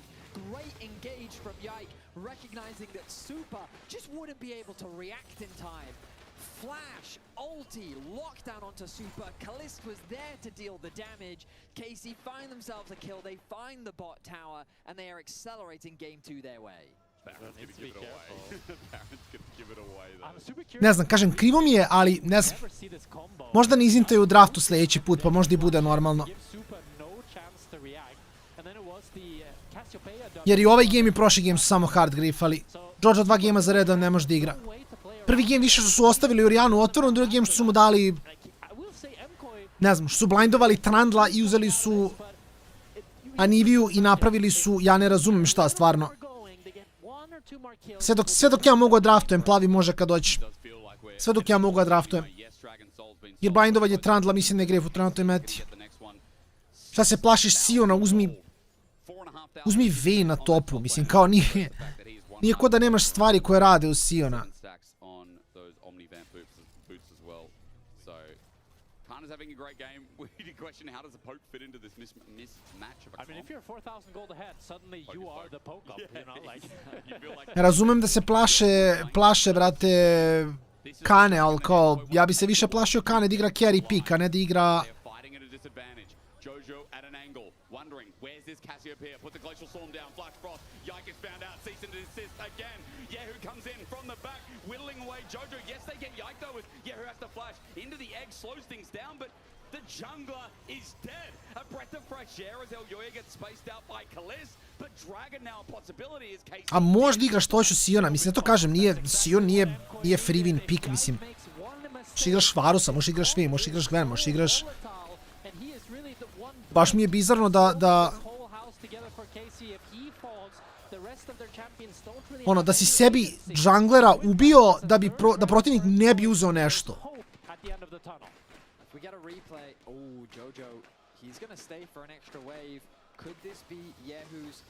Angle of attack. He used the Q, that's really the goal. The Viper lies in wait, hoping for a face check, won't get it. And he's going to play smart. Yehu going to back off. So, watch the wall from Jojo, because this is the most important piece of the puzzle. Pa da, ali nije, mislim, kažem, ne samo Gwen, okej, možda se Gwen ne igra, ali kao imaš 5 pikova koje rade u Sion. Znaš, zato mi nije najjasnije.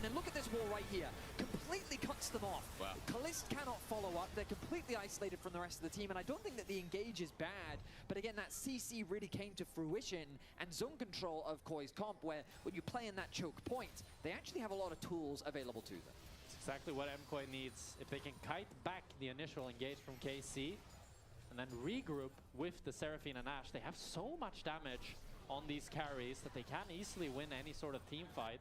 It's just that KC has been outmaneuvering them thus far. But we see how easily the balance can really swing if one thing goes wrong. That Jace is level 18, 4 items. I feel like a shock blast on this level 14 Ashe is going to knock her down to what, like at least 50%. Yeah, probably, yeah. Now I want to see it. Because you're not the Ashe. Yeah, I'm not the Ashe. And then it's like, when I'm thinking of my solo queue games where that would happen to me, and it's like, oh, it's not just me. I mean, he has so much lethality, and there's 82 base armor on the Ashe. Are you trying to do the math here? Yeah, I mean, he's got... Okay, we just saw it on Seraphine. It was not that much. Okay. It was a lot, but not that much. Well, we're building up towards that point where Kana, his poke is... Oh, okay, that was a bit more. Press W quick, Yikes on the way in with GA and Flash. He's not going to pull the trigger now, but that's going to give time for MKOI's bottom lane to heal up. Baron is a thought with all that poke as Kana holds the choke to make sure MKOI are warded off. Alright, will the Baron start? Looks like no, this is KOI's opportunity to push in the mid wave. Kalist is there to answer though. Can't overstep too much because the Anivia wall is a threat. Is the E back up though? Sad B thrown out from Kalist. Yike angle again though. He's always fishing. He's going to get spotted out on that control ward, though. I think he knows it's there, but he wants to clear it. He knows that they don't really have anything to go on him. So he's just going to clear wave. Jack, look at this bot wave. That's a huge bot wave. Who has TP right now? Kana doesn't. Yeah, who does? So he's going to have to be the... He's top lane right now. They want the wave that badly. I mean, they're putting pressure. They're putting pressure. The top wave, though, for KC, no one is responding to that. Someone's going to go catch that wave ASAP. Looks like it's going to be Jojo. That Sentinel was kind of random. I don't know. But, I mean, I guess low cooldown, right? We're still like 30, 40. It's not a huge loss. But it's just, yeah. I don't know what the play was. I guess he just wanted to fast clear the wave so that they could give Koya a cleaner back. Yeah. Would be my idea. Okay. Maybe, yeah. He went Knight's Foul third, by the way. So Miwan definitely putting the eggs in what I would assume is the super basket. I haven't seen attachments yet. He didn't click on him, though. There's no arrow pointing. I don't know how it works in Spectator, but I would assume maybe saving it for the fight to see. But either way, Knight's Foul. No, he just used it right there. Did he? Okay. Yeah, just there. He put it onto super. Okay, there you go. Super's 4 items. Has a gold lead still on Kalist. Very, very strong on this Ashe. And the biggest threat he really needs to worry about is the Jace poke. Mi lepo kad pogledam Supin build i vidim da u stvari zna šta se builda na heroju. Time to prepare and poke them down. And it's really only allowed not giving Yike the angle to go in.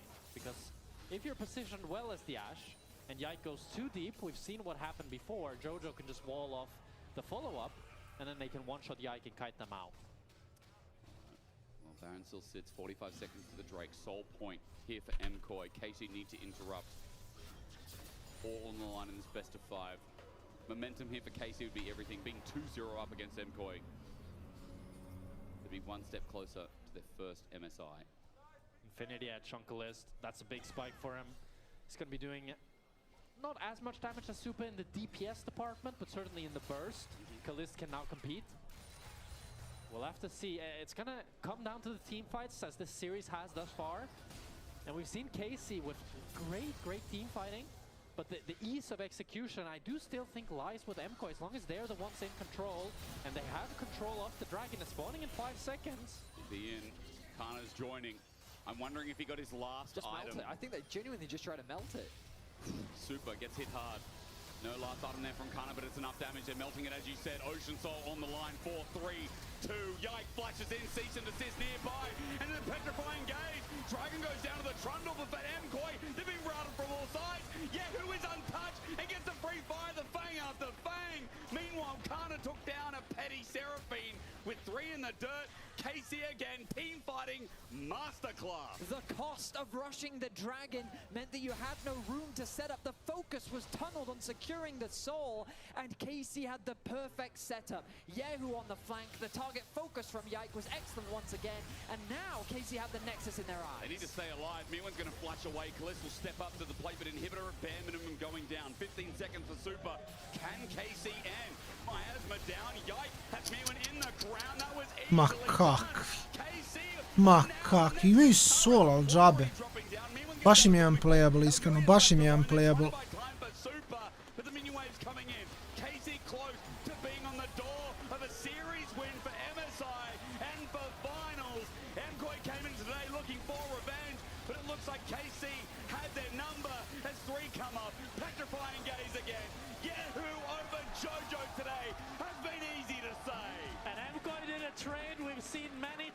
It's the soul for the Nexus. Casey played the fight better, as they have all game, and will take the series to match point. A 4-0-14 scoreline for Yehu, 5-2-12 for Yike. This mid-jungle duo is clapping right now. It was Busio as we handed over to Shox. Yes, definitely so. A 2-0, and so quickly, Busio. Where are your opponents? Yeah, they just have no tactics. I guess ništa, 9 minuta pauzica i tu smo za verovatno finalni game. Osim ako, ne, sljedeći draft ću baš da komentarišem veoma dobro da vidimo da li možemo da otkrijemo šta je ovdje pošlo po zlu, tako da BRB smo za sljedeći draft. Yes, but Busio, reverse sweeps do happen. In fact, they happened in this studio a while ago. So, is it going to be that time again? How are you going to stop it? We're just not going to think any differently than the previous 2 games. Just play the same, you know, don't let it get to our head, and we should be fine. Okay, thank you. You can go and join your team. As if we're going to see a reverse sweep. Who knows, but we're going to see a break right now.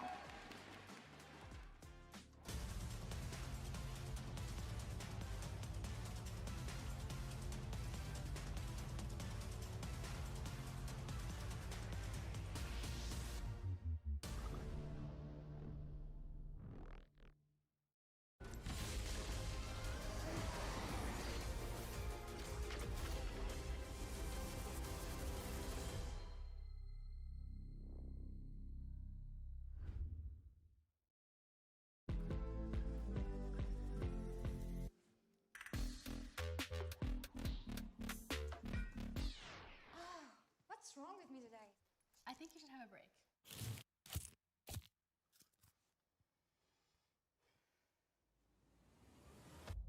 Have a break. Have a Kit Kat. Maybe cause I'm at crushing.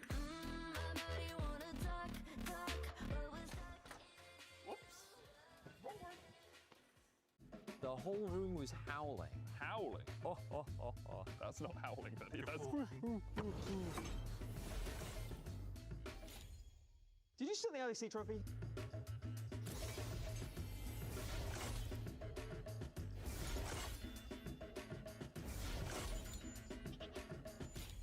Okay, you can call this.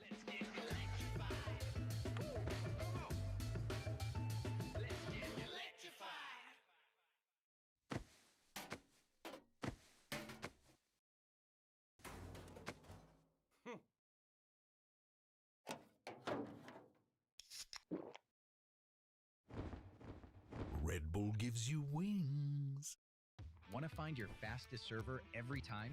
Express like a pro and optimize your connection in one tap. Express and game without ISP throttling. Express and shield yourself from DDoS attacks. Express and choose the VPN trusted by gamers everywhere. Express VPN. Experience gaming the Express way. Fast, stable, competitive. Outplay the world. It's time to Express. Unlock free Hextech rewards, exclusive skins, and more. Scan to subscribe. The human body was built to move. Not trapped at a desk in one singular posture for 12 hours a day. It's time your chair evolved. This is Secret Lab Titan Evo. Ergonomically engineered for you, gamers, hybrid workers, artists, backing your every move.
Let's go.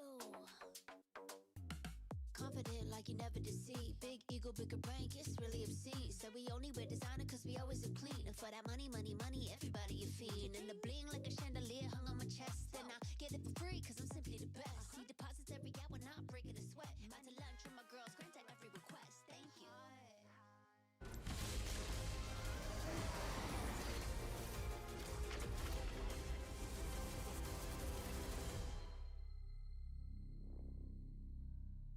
Free range, flashing in, getting a Noxious Blast and a Twin Fang, and you're first to go.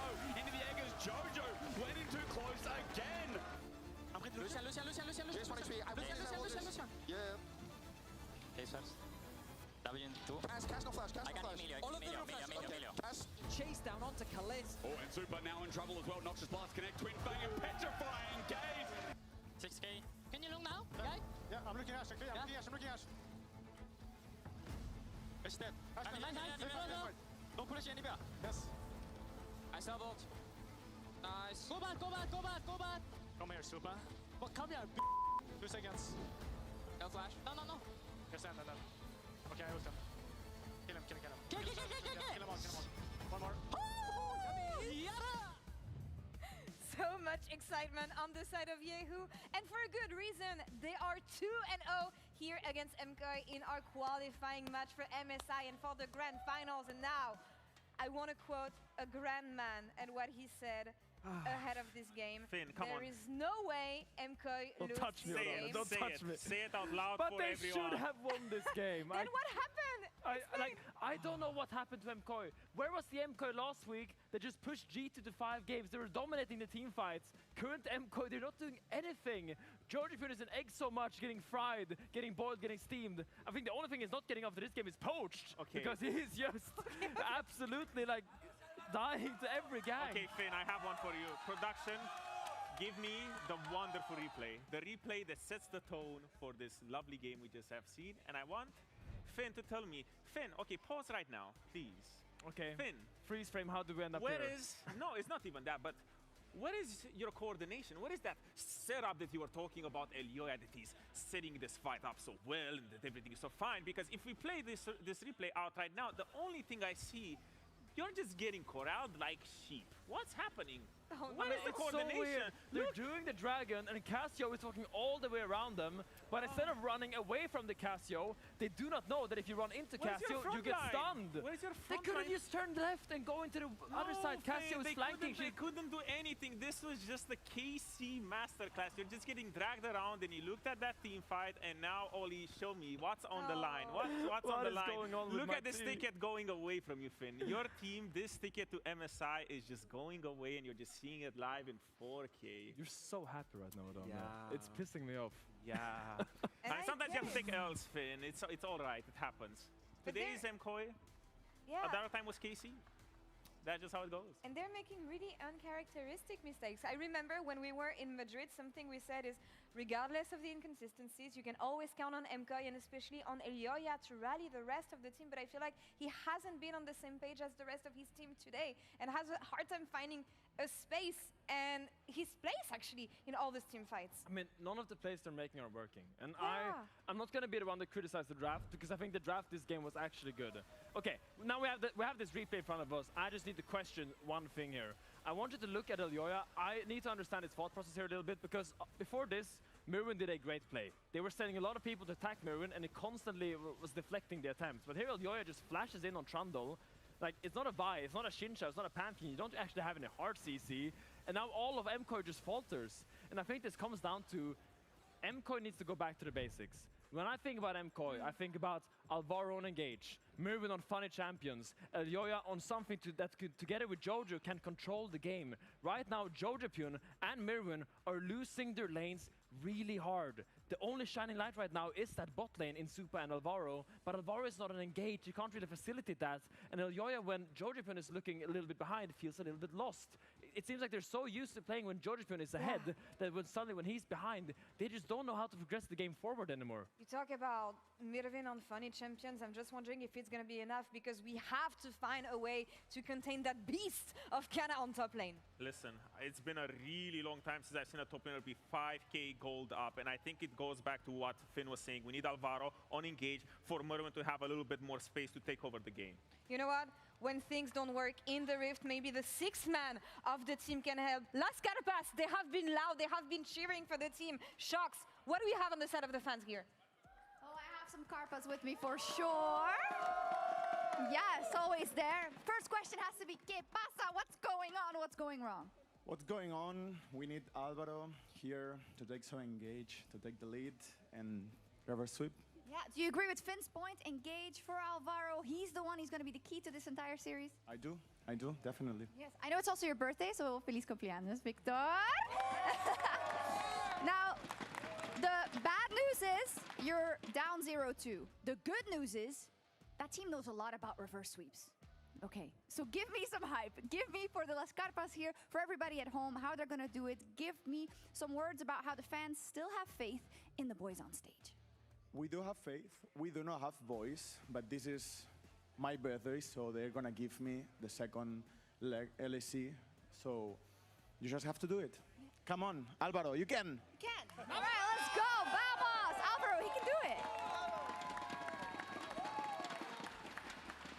The fans never stop believing, and why should they? We've seen MKOI do it time and time again, and I do feel like if there's a team we can trust to turn things around when it's not expected, it has to be this team. Okay, listen, I just glazed KC out of the stratosphere, but MKOI did reverse sweep me one time. I mean, you've been there, yeah. LEOI reverse swept me when I expected it the least. I thought it was the freest final of my life, and he just showed me that it was not. So if there's one team that is absolutely always scary, it has to be MKOI with LEOI. I mean, to me, it really comes down to that we haven't really seen MKOI play yet. It feels like both Game 1 and Game 2, they weren't really participating, except for I think Super had actually a really good series so far. It feels like we haven't seen MKOI as that 5-man that we always praise them. So I have faith that once MKOI kind of gets into the groove again, keeps finding these picks together with LEOI and Alvaro, they can actually make a comeback. And it was the same versus me. The first two games I had versus MKOI, I thought that they were the freest wins of my life.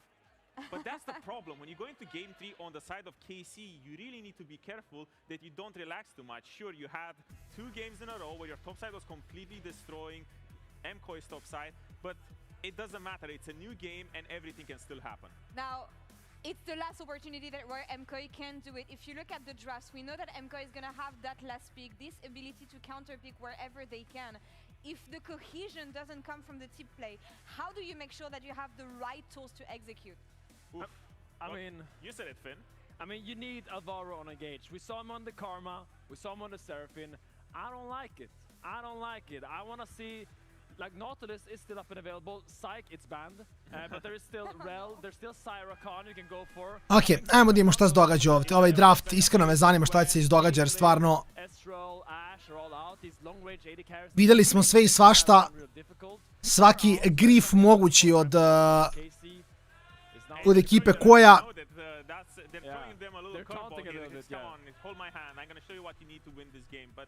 it is rough because now it's a new opportunity for them to just show that they do know what they need to do. And you see the scouting from KC, they've banned Nocturne every single game. A champion has been so good for all of MKOI as now KC's went for TF first pick. I have to imagine that is a flex between Kana and Yehu. Yeah. Giving them some opinions, but that's not what I wanted to see. Alvaro, that's a Name. No. I don't like it. I mean, it's a strong lane once again. Like Super and Alvaro, laning phase-wise, has looked really good, and Korkiname is a very oppressive laning phase combination. But we need to see them draft a little bit stronger lanes now for Georgipun and Mirwin, because both Game 1 and Game 2, both Mirwin and Georgipun didn't really have huge impacts on their champions. They're going for these execution-heavy team comps, and when you pick Korkiname, especially when they show you TF on first pick, it just further amplifies TF's strength, because right now when it comes to overall team comp, you still have the Yunara Lulu, which is very happy into this Korkiname. It will scale well. Whoa! That's a flex. Now they're gonna keep the Yasuo flex into the TF, no matter where the TF goes. So hear me out. You have this Yasuo flex and you have last pick. My big question for this draft is, will the Yasuo find the TF? Because more often than not, it was Kana who was playing this TF. Now, I don't know if Merwin plays the Yasuo. LEC Winter Finals 2024. He picked it against Broken Blade, and it was the only game they won in that series. There you go. That's some damn receipts. There we go. But what do you ban now? So they're banning the Renegade because they want to, I guess, deny these really strong bruisers that make life hard for Yasuo when it dives into the team fights. Because realistically, you're looking to pick some kind of. Yasuo Korkiname. Yasuo neće moći da igra ovaj game. Or your top laner, depending on where the Yasuo goes. And bukvalno neće moći da ga igra. Champions like Renekton, Olaf, things that just hit him when he goes deep. Yeah, on the side of KC, they just here, they want to take away these team fight enhancers, these champions that are able to start team fights. I'm thinking of champions like Lee Sin and Wukong, and was that the... Wait, that's not the Mr. Ban, never mind. I was looking at the completely wrong thing. But yeah, they want to take away this power from the Yasuo, because when you have a champion as polarizing as him, you want to make the whole team comp around them. So you have the Nami already, and I'm thinking that Wukong might be coming through late. Yeah, I mean, I think important for MKOI is picking a jungler that can support their lanes. Like, Corki Nami wants to play really aggressive. Yasuo always wants to be able to fight. You cannot pick a selfish jungler here for MKOI. You need to pick some kind of facilitator. Now, Skarner is out. I'm not sure, like, Shinshao is an obvious option. It's still up and available. It's a small knockup for Yasuo. Mislim, Yasuo je counter za TF-a, ali fora je što TF također možda ide na mid. Mislim, mi nismo vidjeli Kehua da igra TF-a na midu, ali ne verujem... Kao, Yasuo je street counter za TF-a. Tako da s te strane razumem Yasuo-a. Ali, samo TF ode na mid. Ko tebe ništa ne zanima, ti si turbo lagan tu. I don't know if they're going to be having winning 2v2 because when you have this Yasuo, you want to make sure that any fight needs to happen around them, that any fight is winning because he is the one who will win or lose you this game. Yeah. I mean, especially you need to make sure Nami is included in this fight because Wukong is not really strong until level 6. So those first 6 levels has to go really quite well for MKOI to allow them to set up their combination. Quite an obvious Shinshao here, lock in for Yike most likely. It's such a good pick. It's really good with the Lulu, really easy to play into the Yasuo. There's no projectiles. Pustio malo Trolocka, to je fajn. There's just so much disruption from the side of KC, even without seeing MKOI's last pick, what I do fear for MKOI that they won't be able to find this sort of fight, just because you rely so much on Wukong by himself without any sort of aid from the support to find this snapping gauge, to find this incredible angle, and we already saw it in game 1. When Jojo had this responsibility, it just wasn't going to happen because KC and the Canon is coming through. I mean, Kraken stop I think is really good. Knee? Is top lane Annie, I think, into the Canon. That's wild. That's such a good matchup. I remember when I was at Worlds in, I think, 16 or so, I was playing against Looper, and the Annie was absolutely destroying me when I was playing Canon. When I was playing the Nar, wait. Okay, the swaps will be coming through. I was getting excited for the Canon ADC right there. We're playing ping pong right now in draft. Okay, thoughts going into this game. I mean, I'm really surprised that Annie ends up going mid. I thought it would be Annie top into Canon. It's actually something that Mirren has played in the past, but Yasuo into Canon a little bit trickier than the TF. Yeah, that's what we expected. Yeah, we want the Annie into the Canon. I feel like the Canon is going to be struggling this game, but the question will be about the Yasuo. And so far, it has been the blue wall on top, 2-0 here in this series. Let's see if MKOI can make it happen. Let's see if this draft save their chances to make it to MSI. Reverse sweep or going home in a 3-0 for KC. The grudge match, the revenge match. Neću lagati, nade nisu ogromne. There would be no competition whatsoever. And for the first time ever, KC would be going to MSI. Reverse sweep, someone just made that sign because they had to edit it with how badly MKOI got stopped in the first two games. And I mean, KOI are pulling out all the stops in this game number 3 draft. Yasuo for Jojo Pune. He hasn't had a good series thus far. No. And Yasuo is a champion. If you have a bad game, you have a very bad game. Ali, mislim, oni su uzeli Yasuo da counteraju... Uzeli su Yasuo da counteraju TF-a, ali kao što sam rekao i ranije, mislim... Kao, jako nema smisla, jer ništa ne sprečava tog TF-a samo da ne ode na top i da ne bude counterovan.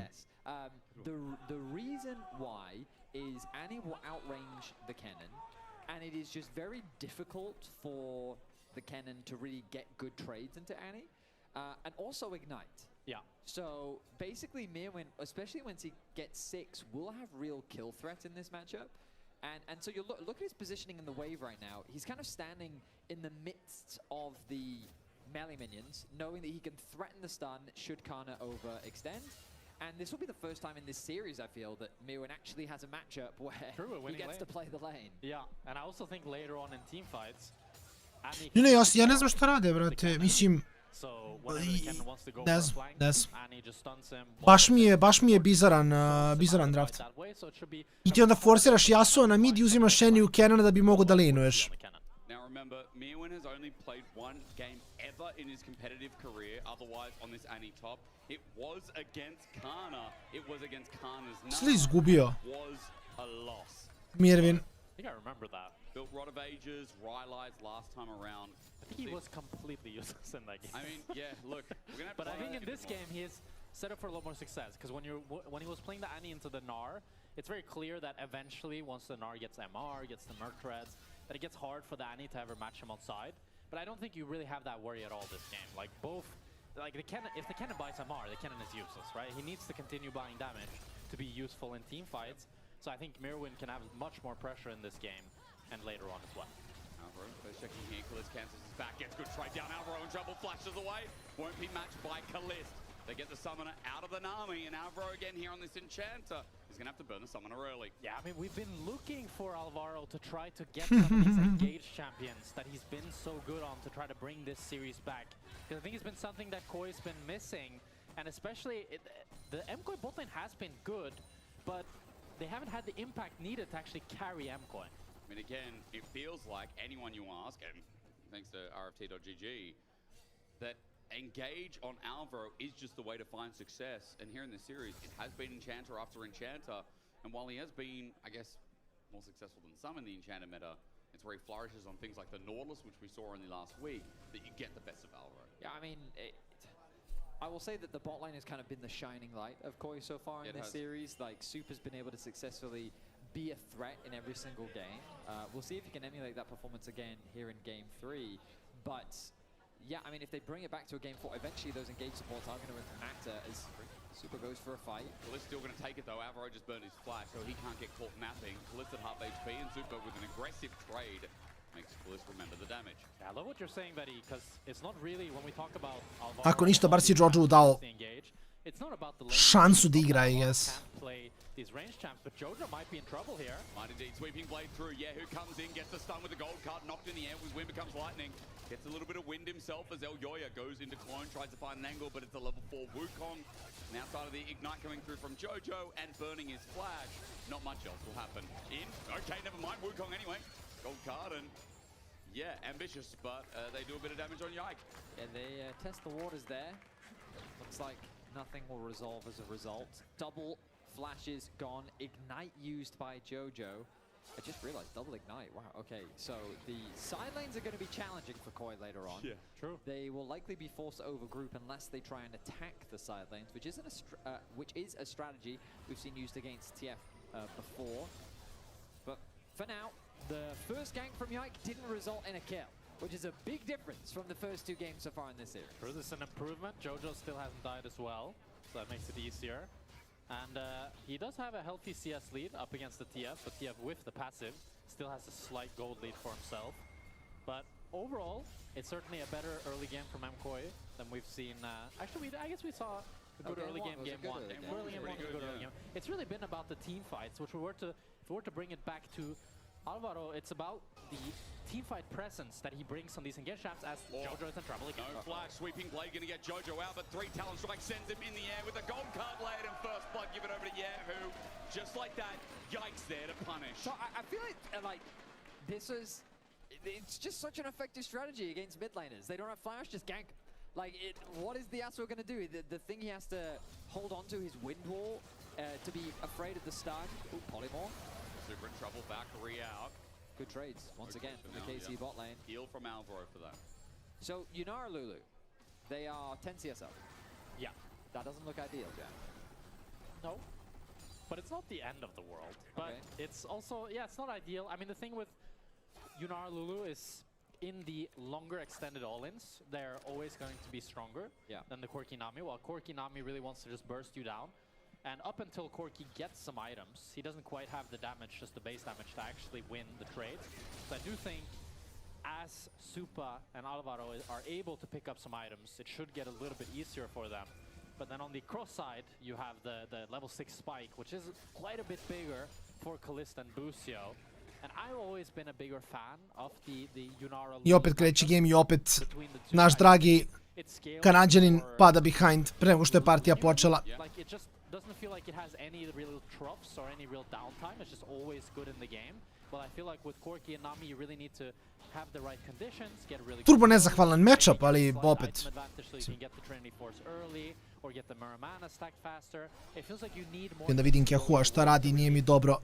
TF Rasho je plated. Lulu's been in great spot for a long time. Can't think about slicing mouse. I'm going to pull it out against Mew and stunned up, and Yike just flies in. 3 talent strike knock up, and the wind again. Yike is everywhere, and once again putting on a jungle show. The timing was perfect there for Yike. because Kana throwing out his ultimate just as Mewing used his stun. He only got to 2 stacks. Super doesn't have a big one anymore. Busio doesn't have the ulti, but MKOI unable to punish. And this is double ignite solo lanes from MKOI, who have both died now, which is a tragic start when you can clearly see that both of them had in mind that they wanted to try to bully in this early game, get a lead for themselves, really utilize this ignite, because you're giving up a lot when you choose to not go for this teleport, like Vedi said earlier. The side lanes, especially the fact that they have the TF ult on top of the double TP, will be really, really difficult for MKOI to navigate in a normal macro situation. So in terms of the game state, 8 minutes in, the game is already looking very good for KC. Yep. They've successfully found a kill onto the Annie, they've found a kill onto the Yasuo, the bot lane 2 versus 2 is going well, and Yike has been able to build an individual advantage. Even though everyone's kind of behind in farm on the side of KC, they're all ahead in gold. First Dragon has gone the way of Koi. We're likely going to see that early swap that we've been seeing a lot this series in order to contest the grubs. Look at the minimap, and I actually see Yunara going back towards bot, so it's not going to be a super early swap at the very least. After Super will get the push, and it looks like Elyoya is setting his sights on these early objectives for himself. Yikes on the opposite side of the map would be spotted by a ward, and that'll keep Super safe. But again, MKOI find themselves in front of grubs with a bit of success. Little Lance just to spot out as well. Alvaro responds with that trade as Jojo gets pushed in mid. So as grubs go down, notice that Yike is once again just opposite side of the map to where Elyoya is. Yeah, we'll see if KC can try to get something on both side here. Maybe just a plate for Kalist. But a pretty good play by MKOI, just using Alvaro's move to get the grubs there and not really giving anything up in return. Ne znam. Ja ne želim da budem ono hater, ali ja mislim da Jojo opet ne igra i opet imamo 3 gema za redom istu situaciju. Najbolji igrač koja ne igra igricu i koji samo ne može dori ništa.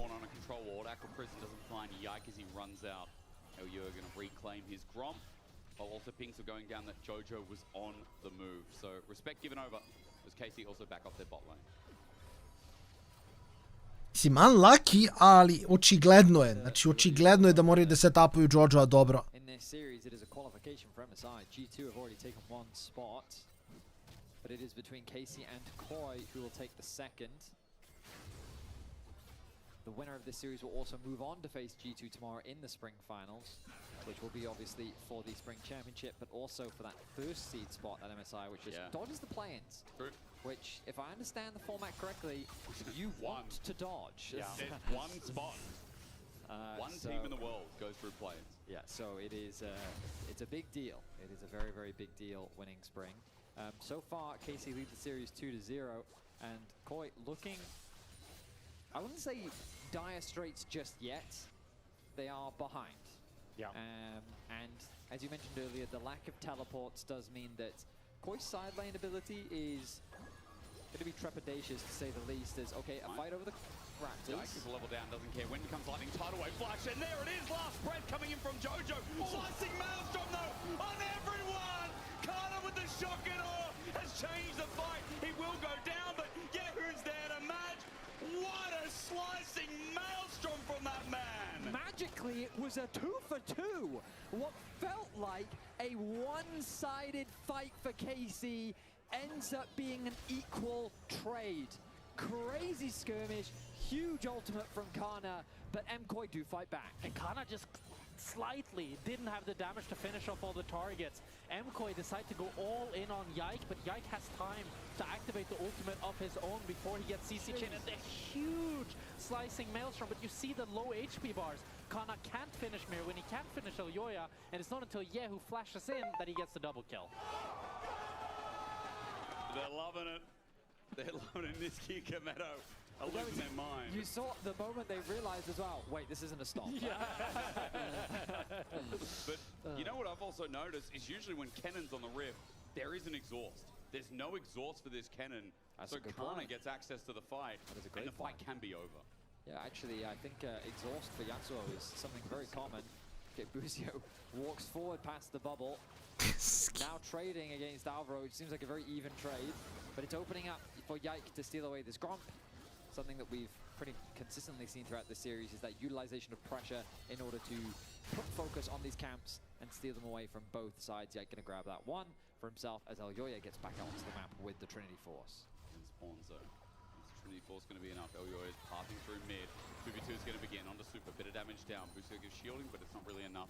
Super's going to clear the wave while Dragon's still being done. Jojo and Elyoya moving into position. MKOI want to try to play for the Drake themselves, but they're going to have to fight for it if they want to. True. Elyoya is hesitating if he wants to start it or not here. He's waiting for the bot lane to get pushed, while KC want to streamline and just get this crab before MKOI's bot lane has to push. Yeah, who? Ghosting. A little bit scared now. He's got a blue card. He can't stop that Cyclone. Presses Q for a bit of damage, and Yike just runs in. Crescent card and a wild growth. Elyoya sends sky high. Tidal wave layering down. Yike's gonna die to Jojo though. Ok, Jojo.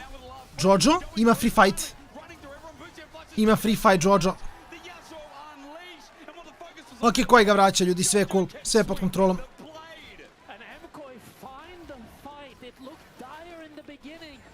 Sve je pod kontrolom, Jojo ima game. Nisu ga full deinstalirali.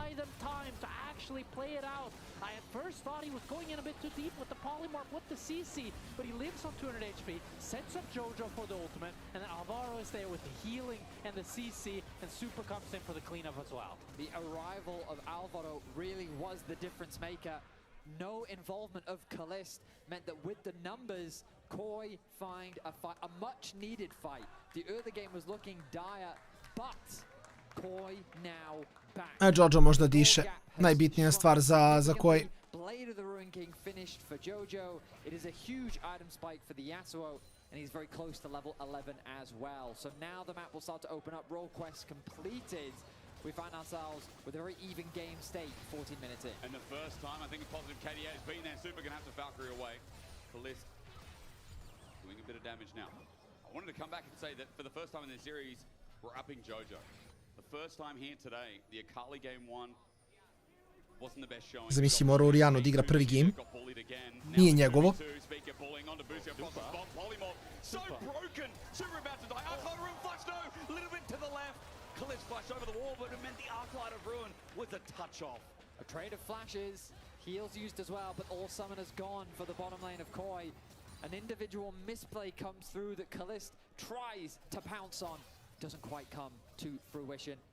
Aurelia now hovering the top side. Looks like it's not going to result in a gank though. Yeah, misaligned flash from Kalist there, not able to take down Supa. You can see how hard it is for Supa and Alvaro to play these extended fights.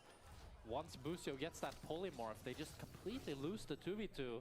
While Supa has the idea of, I just want to poke them and then get out with the W. He gets polymorphed and then they can just run him down.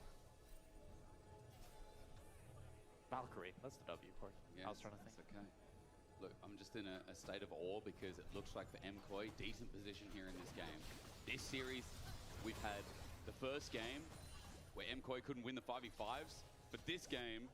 It's still what we need to see. It's about the team fights. I know. Oh, and maybe about Elyoya not getting caught out. He's going to run away into the clone. Khan is just going to take this directional path and cut off any resistance here from MKOI's mid lane while Herald has just spawned. So you're not convinced yet? I'm not convinced yet because it's really the later game team fights that I feel like Casey has impressed me so much. While KOI has had great skirmishes throughout the series, it's been these slower, more tactical fights where I feel like the rest of Casey has just played so much more coordinated and so much more patient than we've seen from MKOI. Look at Kana finding the flank. No flash available onto Mir, and he used that in the top lane. And he's stunned Kana again, but he's found out no last breath. But Kana flashes in anyway again, slicing Maelstrom. Kana ima dobar Maelstrom, ali nema dovoljno damage-a. Hang on a minute. Hang on a minute. Even with Elyoya down and Alvaro down, I thought maybe there's a turn back. No, I was wrong. KC just found all angles of the fight. And KC split them apart time and time again. You see it happening so often. This is how they out-team fight MKOI. They don't give them that great wombo combo, that Yasuo ultimate. They just make them and pick them off one at a time. But Jojo wants to play. Opa, nice. Booster can't save him. Jojo's on a killing spree, and then finally was that ulti. KOI gets something back, but we look at the team fight, and you can see KOI being shepherded. The flank comes through, but the ulti, no vision, means that the Yasuo can't connect his ult. The Wukong goes in very deep, but he can't really threaten Kalist. The coordination from Koi, they don't know which side of the fight to focus on, and KC take advantage. And I feel like I gave a lot of props to KC in this fight, but watching it back, it feels like mostly a huge mistake from Elyoya. They seem to know that Kana was flanking around due to the Yasuo tornado and everything. If they just turned on him as a 5-man, they usually could have one-shot Kana and then played the fight after. But you see these moments... Kažem ti, ako dobije da igra igricu, oni koji možda funkcioniše. Ako ne daju Jojo da igra, koji se raspada kao tim. He saw an angle to get engaged, setting up for the Yasuo, and if they'd had a ward in that brush behind them, I imagine... Oni bukvalno ne igraju bez njega. Mnogo im zavisi od toga koliko Jojo igra. But they did get the flash out from Kana. Having cast Odorone for many years. All in Transcendence, Alvaro in trouble. Kana comes in with the Protobelt as well. Tidal Wave saves the life of Alvaro, but mid-turret still under threat. Herald's gonna charge. Kennen je samo pikovan da igra u Yasuo. Bukvalno, videli su, uzeli su TF da bitaju Yasuo, izvukli su Yasuo, uzeli su Kenana da igra u Yasuo. To im je ceo plan bio, bukvalno. Samo counter Yasuo. I onda su ovi switchali Yasuo na mid i onda su ovi uzeli Annie u Kenana. And jumping on that, it's now the third dragon. MKOI has full control because KC based very late to make this mid play. I think KOI can just rush this down and put themselves at soul point. Okay, that's big. It's Chemtech soul, but you'll take it. I mean, position of power for MKOI. I will say the trade-off is more gold here for the cannon up in the top lane. So, will it be enough? And my question wants to be optimistic because I want to see more games in the series. KC with a gold lead and a firm handle on a 2-item cannon, which I think he's going to come back with Shadow Flame about now. And if it was a different soul, I would say this is very scary for KC. This was a Hextech soul, Infernal soul, but the Chemtech soul, especially when MKOI's comp is so squishy, has very little value. It can help the Wukong and the Yasuo in some fights later on, but for the rest of the lineup, it's really not going to do too much for them. Jedino koga je Canon ovdje decent je Wukong.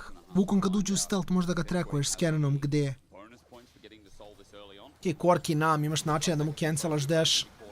A Korkiju će baš trebati jajtama. Le bubble, jako le bubble. So now MKOI get to push out both side lanes here, and they get some time to breathe, and Mirwin will have a window of opportunity where he can use his top push to get a move towards mid if he wants to try to go for a flash Protobelt. But you can see how defensively Mirwin has to take this pathing.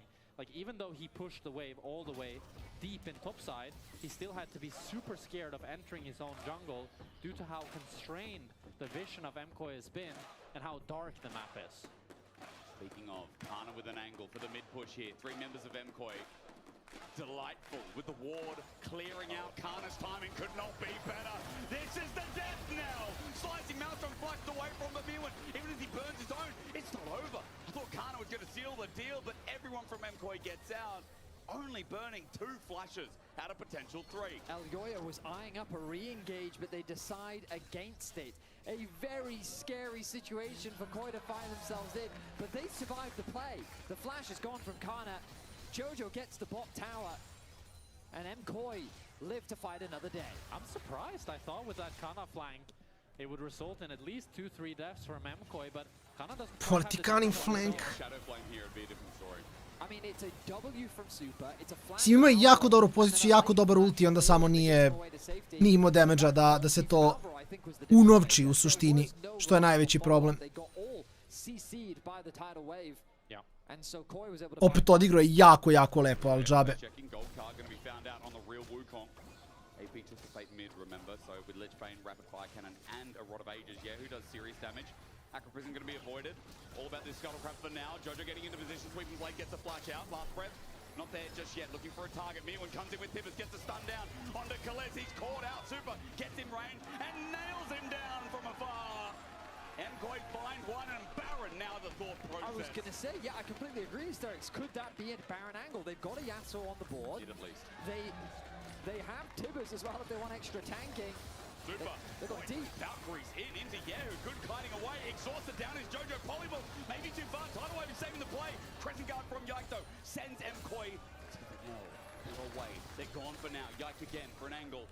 MKOI almost overstay as Kana looks for plating in the bottom side. MKOI, they don't think they can go for the Nash. They want to try to make a mid play, but it's a little bit indecisive. The rest of the team was not prepared to try to go to Yehu, so they were not able to take him down. And even though they get a great pick onto Kalist, it doesn't really convert into much. It's only going to be a little bit of gold for them.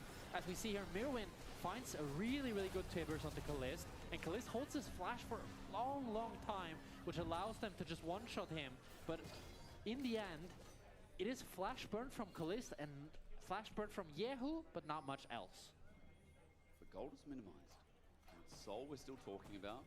Now, whether that moves us to an early Elder, and that could be beneficial or worse, MKOI we'll find out later, I'm sure. But a minute until we have to question that possibility. Third item for Kalist. Where are we at? BF Sword, Cloak of Agility. I'm seeing Super quite a bit behind there in regards to that, but I wonder if he's got gold to base on. For now, bases have to come through soon, because 45 seconds of the Drake, it looks obvious that MKOI are trying to find a pick before set objective. KC don't want to give this. Yeah, the main fight is over the mid wave, and MKOI that have the pressure for now. Yeah. I don't know if this is going to work, though. They are respecting it, KC. Well, they want to warp. Maybe it will. Cyclones early, though. Wild Growth, Tidal Wave might save the play, but it won't save Elyoya. He wasn't on top of everyone. And now, Yehu has a gold card at the ready on to Alvaro. Win becomes lightning. A win will save the day, but the Arclight ruin. And a Glitterland slowed down, knocked up. Big mistake from MKOI. KC take the... Oni će izgubiti ove game, ja ne mogu da verujem. And the captain goes down with his ship. It's a huge mistake from Elyoya. He overforces, and KC, they pounce on the opportunity. They're gonna get the Drake, and you have to feel they're gonna get the Nash as well. KC hold steadfast. The engage comes through from Elyoya. The knockup just doesn't happen. There's no Yasuo follow-up. The knockback from Yike is good. Polymorph into stun, into damage. KC take Elyoya out of the Kisi igra clean, Kisi baš clean igra, da. A i za Yasuo je giga teško igrati, mislim. Tebi treba fight da počne s nekim dobrim knockupom, a to je malo nezgodna priča. Niti ti sam sebi da setapaš, ni tvoja ekipa da ti setapa knockup.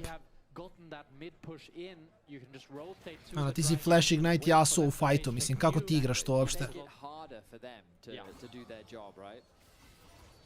Yeah, I mean, I feel like it's kind of been the story of the series for MKOI. Overforcing, silly mistakes, and KC have continued to demonstrate their strong team fighting capabilities. Now, with the gold lead that they have, they are looking for a pick. Jojo's found out this is an easy stun. Flacking Maelstrom comes in, even though it's only a one-man. Jojo last breath, gonna try and take Kana over, but he goes golden. Blackout takes his life, Tidal Wave, almost he flashes into it, they're trying to kill him. Kana? Sets up nicely, but Yike just reinitiates. Ne može se pomeri. O, ne može se pomeri, a Jojo ne može da igra. KC once again, no MKOI, a force with their backs against the wall. KC keep their top laner alive, take out the mid laner, take out the jungler, and now the Baron is served on a silver platter. It's only ne znam, mislim da koji i koji coachevi baš nisu u najboljim odnosima, iskreno. Koliko ja znam.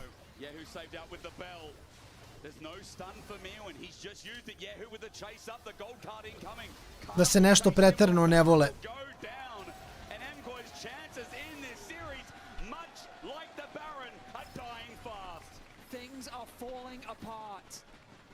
KC look to collapse onto Jojo. Jojo tries his best to outplay the situation, and he comes so close to getting that kill. But Busio, with the ult, keeps Kana alive.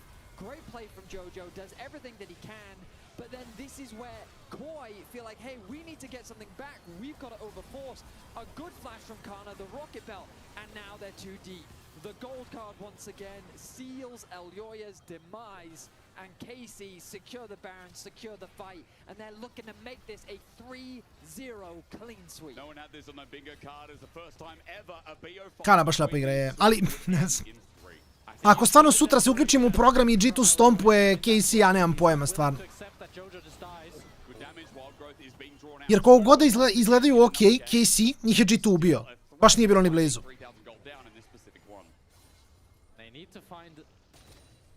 Huge play at this point, 9,000 gold lead for KC. I think a straight 5v5 is no longer feasible. It needs to be some sort of pick or one shot, which should be doable with the Annie. She has the flash, has the proto belt. I think that's really what they need to look for here if they're to come back in this game. Yeah. Coordination, planning, these are all things that we've said about KOI and is what made them so successful in the past. And it feels like the series that we just haven't seen it. If they can find that combo, that fight, then there's a world where they can turn this game around. But KC, they're demonstrating their discipline, they're demonstrating their individual capabilities, and things are looking grim here for the KOI squad. From start to finish, this is the kind of KC that maybe chase down G2, maybe keep it back-to-back spring finals where no matter the versus, that G2 struggle to face off. Last split, brother, last spring. Bilo bi lepo, dragi kasteri, ali ne znam. It could be KC. It's looking more than likely 50 seconds till the next strike. MKOI not getting anywhere near that. 9,000 gold down. How the hell do you deflect the rest of this Baron push that has 40 seconds to go? I think Mirwin needs to find an angle here while they're trying to siege. This could be where KC overstep. It looks difficult. They might just have to give the mid an ebb. Maybe Yasuo, I feel. Just come back. Are they paranoid about a fight? Maybe. There's pings missing this thing. Look, you can see the pings in the mid wave. There's question mark pings behind them. They're very paranoid about a nanny coming up from behind. They are respecting it as much as possible. They ping out the control they do. Da, oni su već igrali u G2 i dobili su batine, to mene brine. Mene brine ćemo gledati identično 3-0 finale jer ovi neće moći da igraju u G2. A to ne želim da vidim, mislim kogod da dobije nije ni bitno na kraju dana.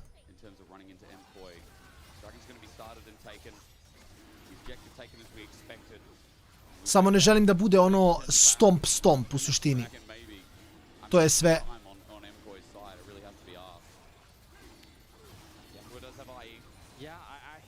I think at this point, when you are 10,000 gold down nearly, time is always on your side because the longer the game goes, just the less that gold lead actually matters. But KC, they don't want to give them time. They're looking low already. This Yasuo in trouble. Tidal wave has to be used. Looking at Canon again, he's been pinged out, but he's angled perfect to end the series to go to their first MSI as KC. Canon's going to come in. He only slicing Maelstrom's one, though. He's going to go golden, but he's done the job against Mirwin. Yike will finish it off as Canon gets blocked by a bear, but Mirwin is not escaping the play. Meanwhile, Jojo flashes, but Kliss will take that 1v1. Ma da, odi Mirwin, Kjahu. Mislim da u stvari bilo jako lepo.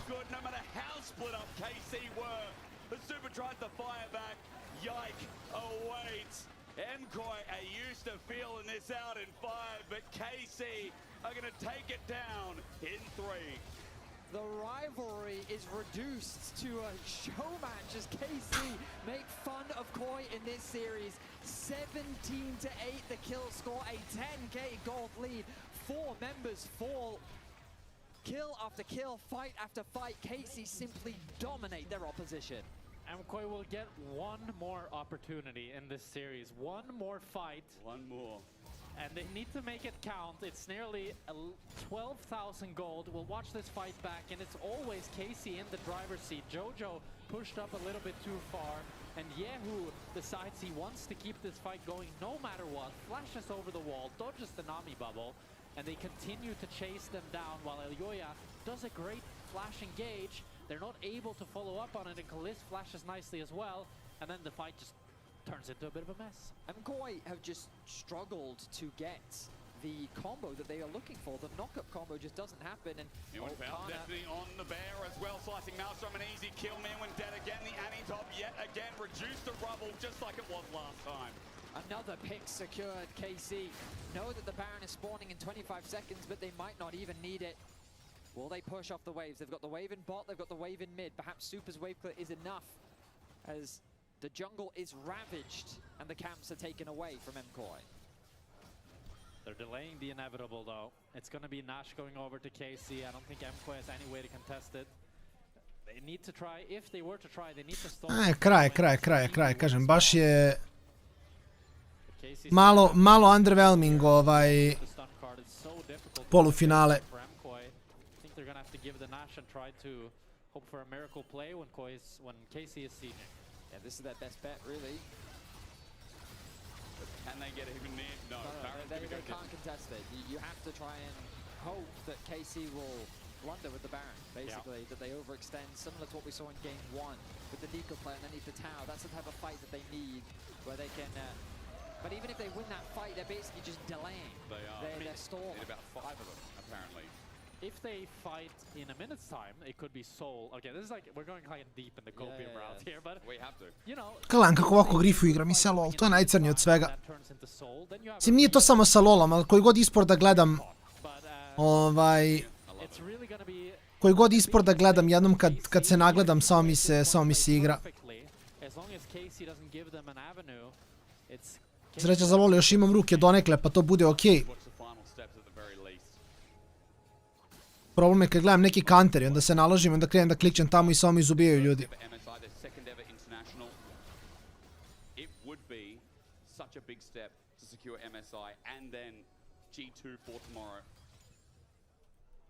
With this roster as well, Yehu the addition, Busio, I'm not going to say upgrade, but obviously best support in the West, people have said.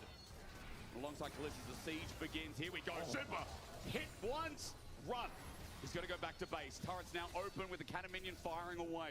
Midwave also in a bit of trouble, Baron is doing the work, and KC haven't burned a sweat. KC are taking their time, they're using their range, they're chipping away as Koi just don't have the wave clear. Waiting for the minions to do their job. And Calist with the damage that he has. If you step too close, it will melt your HP bar. Yehu gonna use the ghost. Threatening the gold card. MKOI under this turret. If it falls down, there's nothing to save them.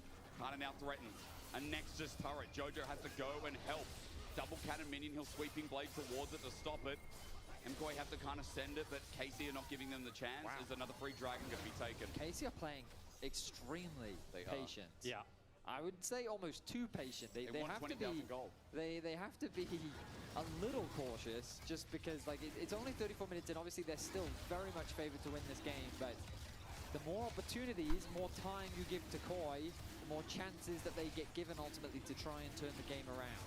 Yeah, they definitely could have went for the top inhib, but they just recognized that if something goes wrong there, if they get really chunked, then it could be the soul for MKOI, which they wanted to avoid at all costs.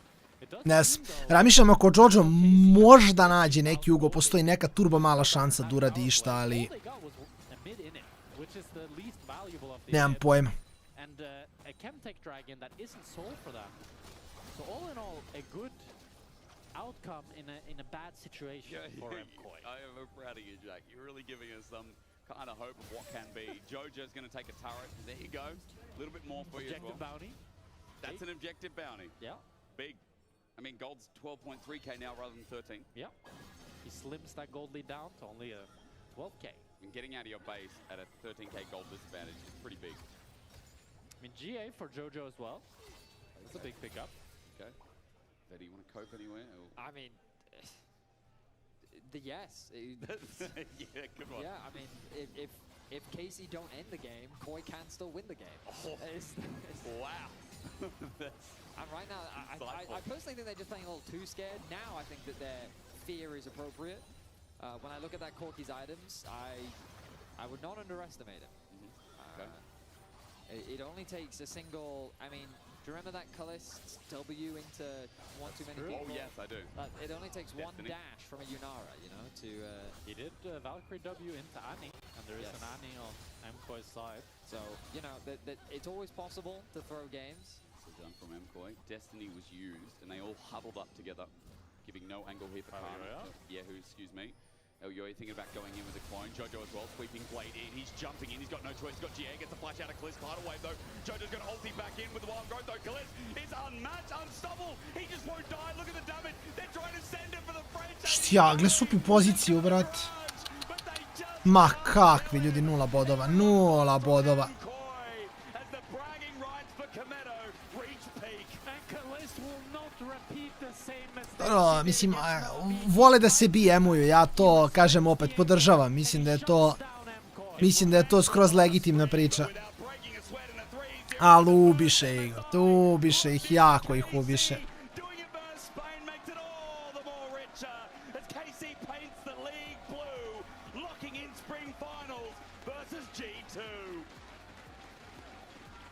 Ovo je baš bilo ono, ne okej.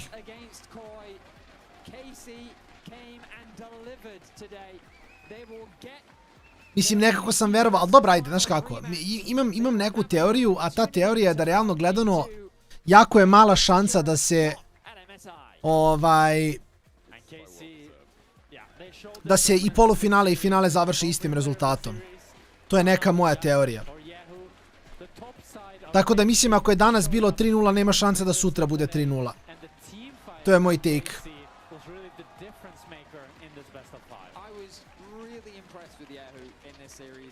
Genuinely thought that Jojo would have such an advantage based on what we've seen so far this split. Oh, yeah. But Yehu absolutely delivered in every single game. He stepped up to the plate. He clearly learnt from the last time that they played against Koi. And it was really impressive to see. Koi are going to be nothing but frustrated with this performance. We know that they had so much more to show, but at the final hurdle, they couldn't deliver. KC just sent them to a 2-month holiday. Disappointment for the fans as well, who came out in force. But especially after their performance against G2, it looks so promising. But whatever Casey's prep was from last... Imat ćemo neki intervju, čujemo šta Casey ima da kaže, ali generalno gledano ovo je bilo, da kažemo, donekle unlucky, moram da priznam. And I was surprised at Kalist and Busio's confidence going into this weekend when we had them on the podcast, but it clearly seems warranted. They were right. Yeah, they were right. The tactics that they showed in this series and their team fight prowess, I think you could definitely see that no matter how the game played out, it was very clear that all 5 members of KC felt very comfortable and confident, as none of them made the mistakes that MKOI made in the later game team fights. No, not at all. It was always those hands diff. It was such a clean day. A 3-0. Ništa, ajmo čujemo intervju ljudi, kasnije malo Patreon, Gamelit, znate priču, tako da ostavljamo, čujemo intervju, nakon toga...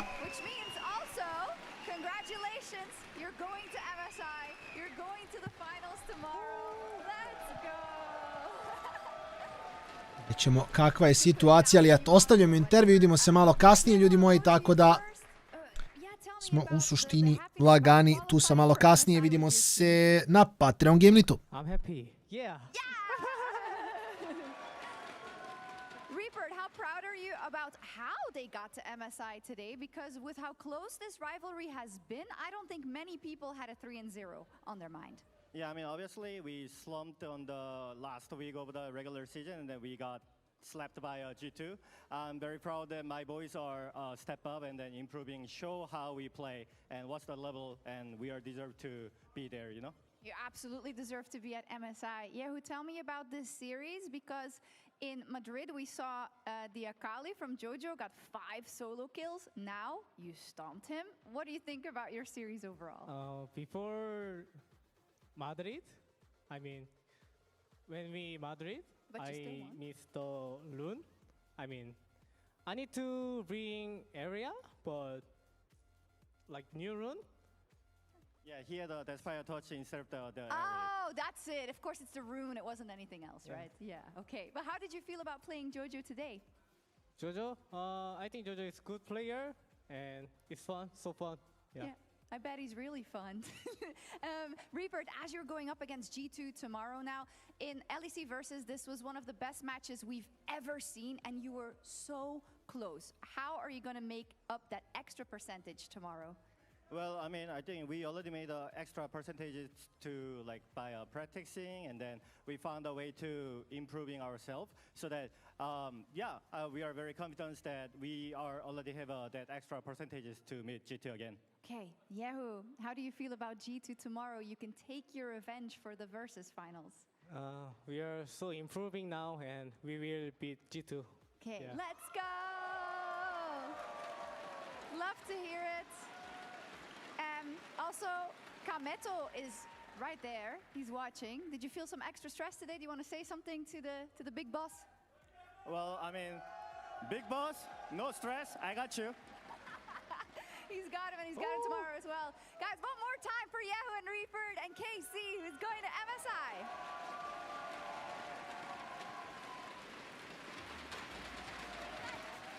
Yay! We now have the second team who will be representing the LEC alongside G2 at MSI. I gotta say, before we get into anything, first things first, Yai, congratulations. Thank you for joining us. I just love the energy from your mid laner.